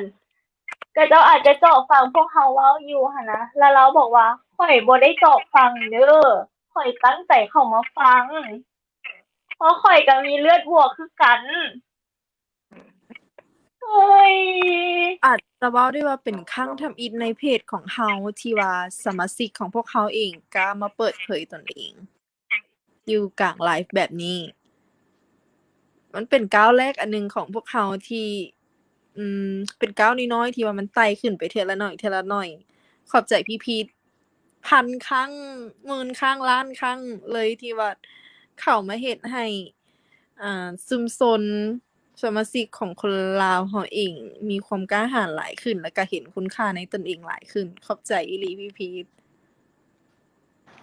แมนขอบใจจนบ่ฮู้สิเว้าคำว่าขอบใจแบบใดขอบใจการเข้ามาของพี่พีทอีหลีเพราะว่ามันโคตรมีความหมายสำหรับพวกเฮามันมีความหมายที่สุดในโลกสำหรับครอบครัวพวกเฮาสำหรับคนที่มีเลือดบวกคือกันแบบบ่ฮู้ว่าสิเว้าคำว่าขอบใจแบบใดให้มันสมกับการมาของพี่พีทให้มันสมกับการที่พี่พีทมาแลกทัศนคติมาแลกประสบการณ์กล้าแชร์ในจุดที่แบบเคยผ่านมาแล้วผ่านมันมาได้แบบ เป็นสิ่งที่มีค่าสำหรับพวกเฮาทั้งคนที่เฮ็ดเวียกด้านนี้แล้วก็คนที่ท่าฟังมันมีค่าอีหลีอีหล่ออีหลี โดยเพิ่นว่าหลายครั้งแล้วถามไอ้นิดเราฮู้ดี แบบสุดยอดอีหลีพี่พีทสุดยอดหลายขอบ เฮ้ย ใจ แล้ว ขอบ ก็ ใจ แบบ เด้อ ขอเสียงตบมือให้กันกับสมาชิกของเราเลยทุกคนเราโคตรกล้าหาญเลยอ่ะเราสุดยอดอ่ะเฮ้ยแบบคันอยู่ต่างแขวงอ่ะอินบ็อกซ์มาทางขอความพวกเขาแน่ว่าอยู่แขวงใดคันว่าทันพวกเขาสิไปหาเขาไม่ได้ไปต่างแขวงอ่ะพวกเขาอยากเจอแต่คันอยู่นครหลวงอ่ะเซาล็อกดาวน์นำมากินข้าวสวยน้ำกันเนาะเฮ้ยมาลงกันจักหน่อยเนาะเนาะแบบเฮ้ยเรากับแม่นไผที่ยังบ่กล้าเสร็จมาถ้าสมมุติเฮามีงานนะเฮาเจอกันจักหน่อยเนาะพี่พีทคือกันเด้อปลดล็อกดาวน์มาเด้อพี่พีทเด้อ เขาจะจัดปาร์ตี้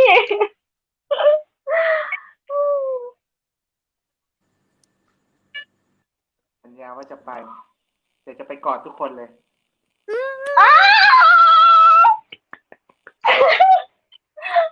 ได้พี่พีทต้องมีแฟนคลับหาพี่พีทโคตรหลายแหละอยู่แล้วอ่ะพออยู่แขวงขมวนเจอกันเดี๋ยวลงไปกันนะเดี๋ยวจริงก็ดึกดิกลงไปโอเค อันนี้ไอแรมเนาะเพิ่นเป็นคนที่ว่าพี่พีทน่าจะเคยเห็นเพิ่นแน่แล้วค่ะว่าติดตามเขามาเนาะเพิ่นเป็นคนที่ว่าเฮ็ดเวียกอยู่ห้องวิเคราะห์หรือว่าห้องที่ว่าก็จะห้องหนึ่งวิเคราะห์วิจัยเกี่ยวกับอัน ห้องแลบห้องแลบเนาะอยู่ที่ญี่ปุ่นเนาะเพิ่นก็เป็นอาจารย์สอนอยู่ที่มหาลัยญี่ปุ่นเนาะเพิ่นบอกว่าทุกเสื้อพยานในโลกนี้แม่นอยู่นำเฮาอยู่แล้วแต่คนเฮาเสี่ยงสำหรับเสื้อนั้นอยู่แล้วต่างแต่ไผจะรับเสื้อนั้นเพราะแต่ละคนมีสิ่งแวดล้อมที่บ่คือกัน อืมเพิ่นอาจจะบ่ได้เว้าหาแต่โควิดเพิ่นอาจจะบ่ได้เว้าหาแต่ HIV เนาะ เพิ่นอาจจะเว้าหาทุกๆโรคเลยแม่นแล้วสภาพแวดล้อมเฮาบ่คือกันขนาดพี่พีทก็ว่าพี่พีทสุดยอดที่จะแบบรักษาตัวเองพี่พีทก็แบบ อันมืดแปดด้านไปเลยเนาะตอนที่ฮู้เนาะมันก็อีหลีพวกเฮาบ่มีทางฮู้เลยว่าจะเกิดหยังขึ้นกับเฮาบางทีฟ้าก็เล่นตลกกับเฮาบางครั้งแบบฟ้าก็แค่ลิขิตมาให้พี่พีทแบบอยู่ซื่อๆก็มีเสื้อแล้วแบบกลายเป็นคนที่มาพลิกหน้าประวัติศาสตร์เกี่ยวกับ HIV ก็ได้ไผสิฮู้เนาะ นั่นแล้ว พี่พีทโคตรเจ๋งอะ แม่น โคตรเจ๋งมาเด้อพี่พีทเด้อ รณรงค์อีกเรื่องกันแล้วก็ชวนทุกคนไปตรวจ ลุย ชวนทุกคนไปตรวจเลือด แล้วก็รักษาผลแล้วก็ใครที่ผลเลือดเป็นลบนะครับ ก็หารับบริการยาเพล็บนะ ถ้าอยากจะแบบชัวร์ว่าแบบผลเลือดไม่เปลี่ยนเป็นบวกแน่ๆก็หารับบริการยาเพล็บนะครับไม่ทราบทางเรามีให้บริการบ้างหรือยังเนาะอยากให้เพล็บไปถึงทางเราเร็วๆจังเลย อยากจะได้ไม่ต้องแบบมีคนติดเชื้อ HIV รายใหม่นะครับ แล้วก็คนที่แบบผลเลือดเป็นบวกก็ไม่ต้องดราม่าไม่ต้องเศร้านะครับ แล้วก็กินยาต้านก็รีบกลับมาแข็งแรงเหมือนพีทแล้วก็ทำตัวเองให้แข็งแรงอยู่เท่ากับอยู่นะครับ แล้วก็เล่าเรื่องราวของตัวเองดูนะครับพี่เชื่อว่าเรื่องราวของทุกท่านมีเรื่องราวมีประสบการณ์มีบทเรียนให้นักเรียนรู้ไม่ต่างจากเรื่องราวของพีทหรอกครับเนาะฉะนั้นพีทก็แค่เป็นแค่เรื่องราวหนึ่งบนโลกใบนี้เท่านั้นเองทุกๆเรื่องราวของชีวิตทุกเรื่องราวทุกชีวิตบนโลกใบนี้น่าเรียนรู้ทั้งฉะนั้นพี่ขอเชียร์นะให้พี่น้องชาวใต้จะเล่าเรื่องของตัวเองการอยู่ร่วมกับ HIV แล้วก็เชียร์ให้กับคนทำงานฟังพวกเขาและเอาเรื่องราวของพวกเขายกขึ้นมาเป็นบทเรียน เอา อีหยัง โอเคค่ะฉันตอบคำถามพี่พีทเลยได้บ่เกี่ยวกับเรื่องเพป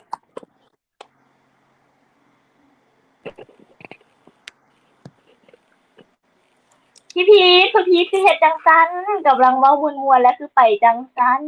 พี่พีทก็ได้พี่พีทมาพี่พีทก็ค้างคือเก่าเนาะ ก็จะพวกเราเอาเรื่องราวของคนในชุมชนที่เนาะมาพูดคุยแลกเปลี่ยนแล้วก็ให้สปอตไลท์เขาจะได้รู้สึกว่าเขามีคุณค่าเขาจะได้เห็นคุณค่าในตัวเขา ว่าเรื่องราวของเขาก็สามารถสร้างแรงบันดาลใจแล้วก็ encourage คนอื่นได้ไม่ต่างจากเรื่องราวของพี่เหมือนกันฉะนั้นพี่ไม่ได้พิเศษหรือวิเศษวิโสกว่าคนอื่นๆหรอกเป็นก็แค่เรื่องราวคนธรรมดาคนหนึ่งที่อยู่ร่วมกับ HIV แค่นั้นเองฉะนั้นคนในชุมชนของพวกเรามีเรื่องราวอีกมากมายที่รอให้พวกเราไปสัมภาษณ์เราไปพูดคุยเราไปสอบถามดูเนาะ เฮ้ยขอบใจพี่พีชแต่ว่าป๊อปมีคำถามมีคำตอบที่จะมาตอบคำถามพี่พีชเกี่ยวกับเรื่องเซ็กป๊อปเว้าได้บ่ โดย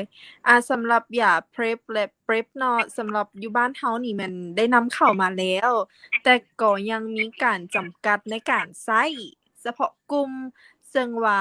ไวๆนี่แหละเนาะเฮาก็พยายามผลักดันให้ทั่วถึงกับทุกๆของเขตทุกๆคนได้ใช้นำกันถ้าว่ามีความเสี่ยงและมีความจำเป็นจะต้องใช้เพราะว่าในเมื่อก่อนเพิ่นจะนำใช้ให้มีแต่เพิ่นจะอนุญาตให้แพทย์หมอได้ใช้ถ้าว่าไผบ่มีความเสี่ยงแท้ๆมันก็จะบ่ให้ใช้เพราะว่ามันมีข้อจำกัดหลายอย่างแล้วก็ความเข้าใจในการกินยาถามว่ายากบ่มันก็ยากพอสมควรมันต้องเว้าถึงเรื่องวินัยในการกินยานี่พร้อมมันก็บ่ต่างหยังกับการกินยา ARV ที่ต้องให้กินถึกโมงโดยซึ่งว่าตัวนี้เราต้องได้ประเมินกันก่อนว่าโดยกิจลักษณะของคนลาวเราแล้วมีวินัยในการกินยานี้หลายน้อยส่ำใดเพิ่นจึงจะให้กินโดยแล้วก็ต้องผ่านการให้คำปรึกษาก่อนจึงจะรับยานี้ได้โดยเดี๋ยวจะเว้าคร่าวๆไว้ส่ำนี้ก่อนโดยทางฝั่งได้ โดยก็ทางฝั่งเพลฟของทางฝั่งประเทศของพี่เนี่ยก็คือจะมีศูนย์นวัตกรรมเขาเรียกว่า Institute of Research and Innovation SAV Research and Innovation นะ IHRI ซึ่งจะเป็นแหล่งอ้างอิงในเรื่องของโมเดลของด้าน HIV และนวัตกรรมและรีเสิร์ชด้านนวัตกรรมด้าน HIV เนาะซึ่งประเทศไทยเนี่ยก็จะคือพี่รู้จักกับอาจารย์หมอคนหนึ่งเนาะที่เป็นคนคิดนวัตกรรมเรื่องneutral status approach เคยได้ยินไหมเรื่องการทำงานอย่างเท่าเทียมกันทั้งฝั่งลบและฝั่งบวกฝั่งลบก็ทำงานในแบบของฝั่งลบฝั่งบวกก็ทำงานในฝั่งของฝั่งบวกซึ่งทางฝั่งลบก็คือทำหน้าที่ในการรักษาผลเลือดของเขาให้เป็นลบให้นานที่สุดทางฝั่งบวกก็คือทำให้เขาอยู่เท่ากับอยู่นี่คือเป้าหมายของการรับบริการทั้งฝั่งสองอย่างนี้ซึ่งพี่ได้มีโอกาสได้ไป advocate กับหลายๆประเทศในระดับผู้นำประเทศเนาะพี่ก็บอกว่าบางประเทศเนี่ยมีความลังเลในการที่จะสนับสนุนเพลฟให้กับประชากรพี่บอกว่าถ้าเราคิดกันแบบภาคนโยบายคิดเนาะเราให้บริการเพลฟเนี่ยเพื่อป้องกันคนติดเชื้อ HIV รายใหม่เนี่ยถูกกว่าการบริการยาต้านไวรัสต่อปีนึกออกไหมถ้าคนหนึ่งคนจ่ายค่าเพลฟให้กับคนให้คนกินจะถูกกว่าจ่ายยาเพลฟจ่ายค่ายาต้านให้คนกินใน1 ปีฉะนั้นรัฐที่เข้าใจเรื่องนี้อย่างดีเนี่ยกลุ่มประชากรมันไม่ได้มีเฉพาะบางกลุ่มฉะนั้นรัฐที่เข้าใจเรื่องนี้เป็นอย่างดีจะให้บริการเพลฟฟรีดีกว่าไปให้บริการ ART ฟรีในทีหลังซึ่งในระยะยาวต้นทุนมันจะถูกกว่าอันนี้พี่เชียร์ทางฝั่งลาวเลยนะถ้าเรามีโอกาสได้แบบได้มีโอกาสพูดคุยกับทางฝั่งภาคนโยบายเนาะลองคำนวณให้เขาดูว่าต้นทุนในการใช้ยาเพลฟของคน1 คนต้นทุนเท่าไหร่แล้วก็ต้นทุนของการให้ยาต้านเท่าไหร่ถ้าสมมุติเราสามารถควบคุมจำนวนผู้ติดเชื้อ HIV รายใหม่ได้ในระยะยาวมันจะถูกมากและมันจะประหยัดงบประมาณให้กับแผ่นดินประเทศได้อีกมากเลยโดยพวกเราก็สิได้เก็บเอาไปคิดตึกตองแล้วก็ไล่นำกันดีๆเนาะเพราะว่าเฮาก็เป็นส่วนหนึ่งในการผลักดันตัวนี้เนาะแต่ว่าเฮาบ่ได้เป็นผู้ที่ว่าเป็นพวกเข้ามาเพิ่นจะมีอีกหน่วยงานหนึ่งที่ว่าเพิ่นปล่อยยาตัวนี้ให้เฉพาะกลุ่มโดยแต่ว่าเฮาสามารถให้คำปรึกษาได้โดยก็มีคนที่ว่าเข้ามาปรึกษาเฮาเรื่อยๆว่าอยากได้ยานี้ต้องไปหาไผปรึกษาไผได้แดเพราะว่าทุกกระบวนการแม่นเฮาจะได้โอนให้ผู้ให้คำปรึกษาอยู่ห้องหมอโดยเฮาก็จะลิ้นในเรื่องภาคนโยบายแล้วก็ลงโฆษณา ให้ความรู้ให้แก่ประชาชน อือฮึทางฝั่งไทยเนี่ยพี่ โด encourage ย ให้คนไปที่ทางฝั่งไทยเนี่ยพี่จะบอกว่าไปขอรับบริการเองเลยใครประเมินตัวเองแล้วว่าตัวเองมีความเสี่ยงไปขอรับบริการเองเลย ไม่ต้องมาให้เราคือถ้าเขาตัวเขาคอนเซิร์นน่ะ ก็ให้บริการเข้าไปเลย ไปรับบริการไหนโรงพยาบาลใกล้บ้านเมื่อ2 ปีที่แล้วเนี่ยโรงพยาบาลใกล้บ้านพี่ยังไม่ให้บริการเท่าไหร่แต่พอพี่บอกว่า ถ้าจะไปกระจุกตัวอยู่แต่กรุงเทพเชียงใหม่ขอนแก่นหรือแต่เมืองใหญ่ๆอย่างเงี้ย คนจะรับบริการได้ยังไง เพราะว่าคนที่มีพฤติกรรมเสี่ยงมันอยู่ทุกที่ มันไม่ได้อยู่เฉพาะในเมืองใหญ่ฉะนั้นทำยังไงให้เพลฟมันเข้าถึงบริการคนได้มากมันก็ต้องไปที่โรงพยาบาลใกล้บ้านใช่ไหมฉะนั้นพี่ก็แบบเราลองไปเราในหมู่บ้านเนี่ย ลองมีคนไปถามทุกวันเลยถามทางฝั่งโรงพยาบาลนะว่ามีเพลฟให้บริการไหมมีเพลฟให้บริการไหมสัก100 คนเดือนละ100 คนอย่างเงี้ยเดี๋ยวเขาก็จัดบริการมาให้ จริงไหม อันนี้เขาเรียกว่าแนวคิดในการกระตุ้นทางฝั่งดีมานด์ไซด์ก็คือให้คนมีความต้องการที่จะใช้มากขึ้น ให้เขารู้ไปเลยว่านี่มีความต้องการที่จะใช้นะถ้าสมมติว่าเราแบบอยากใช้แต่อยากใช้อยู่ในบ้านแต่ไม่บอกไม่ไปบอกให้โรงพยาบาลเขารู้อย่างเงี้ยเขาก็จะไม่สามารถกะประมาณได้ว่าไอ้ความต้องการอยากใช้ หรือความอยากได้เนี่ยมันประมาณไหน ซึ่ง2-3 ปีที่ผ่านมาพี่ก็บอกว่าคือพี่ก็ได้มีโอกาสได้ทำงานใกล้ชิดกับทางฝั่งของ Family Health International Organization แล้วก็ทางฝั่ง USA ทางฝั่ง UNAIDS ด้วยเนาะก็ได้มีโอกาสแลกเปลี่ยนมุมมองกันพี่ก็เลยบอกว่ามันก็จะมีตัว refer link ให้มีโทเค็นให้ใช่ไหมแต่พี่ก็บอกว่าพี่ไม่ใช้เพราะว่าพี่อยากให้คนเข้าถึงบริการได้ทุกที่ทุกโรงพยาบาลทั่วประเทศก็เลยกลายเป็นว่าได้รับการสนับสนุนจากภาคนโยบายให้ทุกโรงพยาบาลทั่วประเทศที่เป็นโรงพยาบาล primary care ที่โรงพยาบาลอำเภอเนี่ยสามารถที่จะให้บริการเพลฟได้ด้วยก็ทำให้คนเข้าถึงบริการได้ง่ายขึ้นก็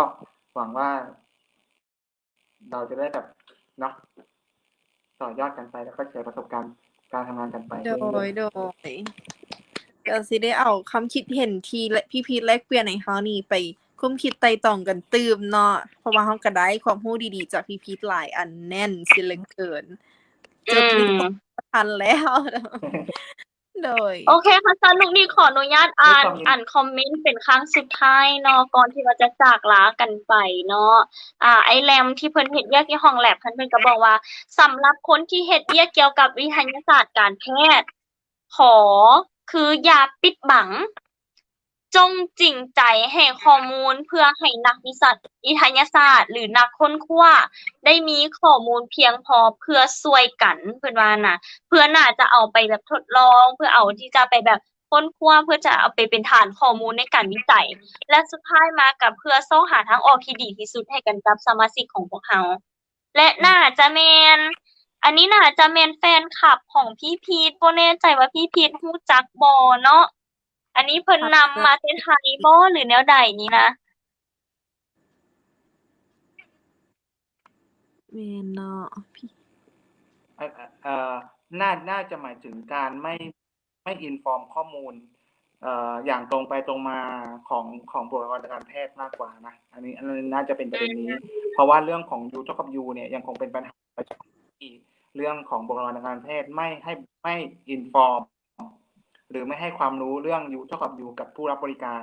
เพื่อตั้งเป้าหมายให้กับผู้รับบริการเนี่ยในการกดปริมาณไวรัสให้ยูเท่ากับยูยังคงเป็นปัญหาในประเทศของพี่อยู่นะเรื่องของ medical professional ก็คือบุคลากรทางการแพทย์ที่ไม่บอกหรือไม่ตั้งเป้าหมายให้กับผู้รับบริการรายใหม่ในการตั้งใจที่จะกินยาว่าเฮ้ยกินยาไปทำไมกินยาไปให้ยูเท่ากับยูกินยาให้ยูเท่ากับยูเพื่ออะไรเพื่อให้คุณไม่แพร่เชื้อให้คนอื่นไงและคุณสามารถกลับไปใช้ชีวิตได้อย่างปกติฉะนั้นเนี่ยการที่เราอินฟอร์มเรื่องยูเท่ากับยูตั้งแต่วันแรกของการกินยาจะสำคัญกับคนคนนั้นมากเพราะเรื่องราวชีวิตของพี่ที่มันผิดพลาดสังเกตดูผิดพลาดเพราะว่าพี่ไม่รู้เรื่องยูเท่ากับยูเพราะถ้าพี่รู้เรื่องยูเท่ากับยูตั้งแต่แรกพี่จะไม่ทิ้งแฟนเก่าของพี่คนนั้นไปและพี่จะไม่ปิดบริษัทของพี่ที่มีกำลังแบบใช้ชีวิตกำลังจะไปได้ดีของพี่และพี่คงจะไม่พาตัวเองเข้าไปอยู่ในโลกของยาเสพติดเหมือนที่พี่เล่าให้ฟังฉะนั้น คีย์มันแค่เรื่องถ้าวันแรกที่พี่รับยาต้านในปี 2016 พี่รู้เรื่องยูเท่ากับยูพี่อาจจะยังคงดำเนินชีวิตของพี่ต่อมาปกติโดยที่ไม่มีด้านดาร์กไซด์มาเล่าให้พวกเราฟังก็ได้จริงไหมแต่เป็นเพราะว่าพี่ไม่รู้ไงและพี่มารู้ทีหลังและเขาไม่บอกพี่ แต่นุกนิกเชื่อว่าทุกเรื่องที่เกิดขึ้น มันมีข้อดีของมันอยู่แล้วซึ่งว่าเราก็เห็นได้ชัดเจนโดยการที่ว่ามีพี่พีทมาปรากฏตัวอยู่ตอนนี้ ก็ถือว่าการมาของพี่พีทถือว่ามีค่ามีความหมายแล้วก็เป็นกำลังใจดีๆที่สุดเกี่ยวกับพวกเราทั้งสมาชิกทั้งครอบครัวเราทั้งแฟนคลับเราแบบ บางคนพวกเราเว้าไปแบบบ่หลายๆเทื่อก็เจ้าอาจจะบ่เก็ตแต่ว่ามาฟังพี่พีทเว้าในมุมของพี่พีทก็เจ้าอาจจะเก็ตก็ได้ อาจจะเข้าใจหลายขึ้นเกี่ยวกับ HIV ก็ได้คันซั้นมาฮอดมื้อนี้พวกเราอยากขอบใจพี่พีทขอบใจอีหลีสองสาวมีหยังอยากเว้ากับพี่พีทเป็นคำจากลาก่อนที่เราจะปิดไลฟ์ในมื้อนี้บ่ คงจะบ่มีหยังไปหลายกว่าคำว่าขอบใจหั่นแหละเนาะพี่พีทขอบใจอีหลีแล้วก็ขอเป็นอีกหนึ่งตัวแทนที่ใช้คำว่าขอบใจแทนกลุ่มกลุ่มสมาชิกเฮาหรือว่ากลุ่มครอบครัวเฮาขอเป็นอีกตัวแทนหนึ่งที่สิมากล่าวคำว่าขอบใจพี่พีทอีหลีที่ว่ามาสร้างกำลังใจมาสร้างแรงบันดาลใจแล้วก็มาเป็นอีกบ่อนหนึ่งที่เฮ็ดให้รู้สึกว่าอย่างน้อยเฮาก็บ่ได้โตคนเดียว โดยขอบใจพี่พีทหลายๆโอเคโดยป๊อป โดยทุกคนก็ได้คำว่าขอบใจไปซะเบิดจนพี่พีทโอ๊ยพอแล้วแม่นบ่หั่นน่ะ โดยก็อยากขอให้พี่พีทเป็นพี่พีทที่น่ารักแบบนี้แล้วก็ยังคงดำรงใช้ชีวิตตามอุดมคติที่พี่พีทตั้งไว้ตั้งปฏิภาณไว้แบบนี้ ให้ประสบผลสำเร็จในทุกเรื่องที่พี่พีทคิดและหวังไว้อยากให้แล้วเราก็จะนำเอาเรื่องราวของพี่พีทนี่ไปส่งต่อให้กับสมาชิกเราครอบครัวเราให้เพิ่นเห็นว่านี่แหละผู้ที่ว่าบ่ได้แนมเห็นแต่ว่าคุณค่าของความเป็นคนน่ะมันเป็นอิหยังที่งดงามอีหลีหั้นนะบ่ว่าจะเป็นสิ่งแวดล้อมใดๆแต่เราเป็นคนคนหนึ่งเราแนมเห็นค่าของตนเองนะมันดีส่ำใดดีแบบพี่พีทนี่นะคนที่ว่าเห็นคุณค่าตนเองเขาจะมีชีวิตที่ดีแบบนี้เด้อนี่แหละสิ่งที่เราจะไปส่งต่อขอบใจพี่พีทได้หลาย มี2เรื่องเพิ่นบอกว่าขอบใจจากใจ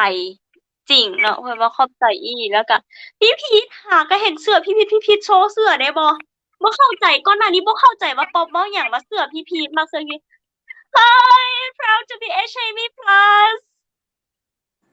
เฮ้ยเจ๋งอะข้างหลังมีหยังบ่พี่พีทข้างหลังบ่มีหยังบ่มีปริ้นหยังแม่นบ่เฮ้ยเจ๋งเขาควรจะมีAPL ควรจะมีเสื้อจังซี่แจก แม่น ว่าบ่ได้ วัน เขาอาจ นี้ จะมีแคมเปญดี ทำเองแล้วก็กล้าใส่ด้วยนะตอนแรกอะที่ใส่ด้วยตัวเอง แล้วก็รู้สึกอย่างที่พิมพ์แล้วก็คือไม่ได้เขียนเอาเท่นะ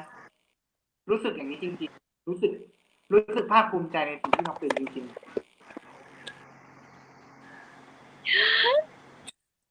เฮ้ยพวกเขาสิเฮ็ดเสื้อแบบนี้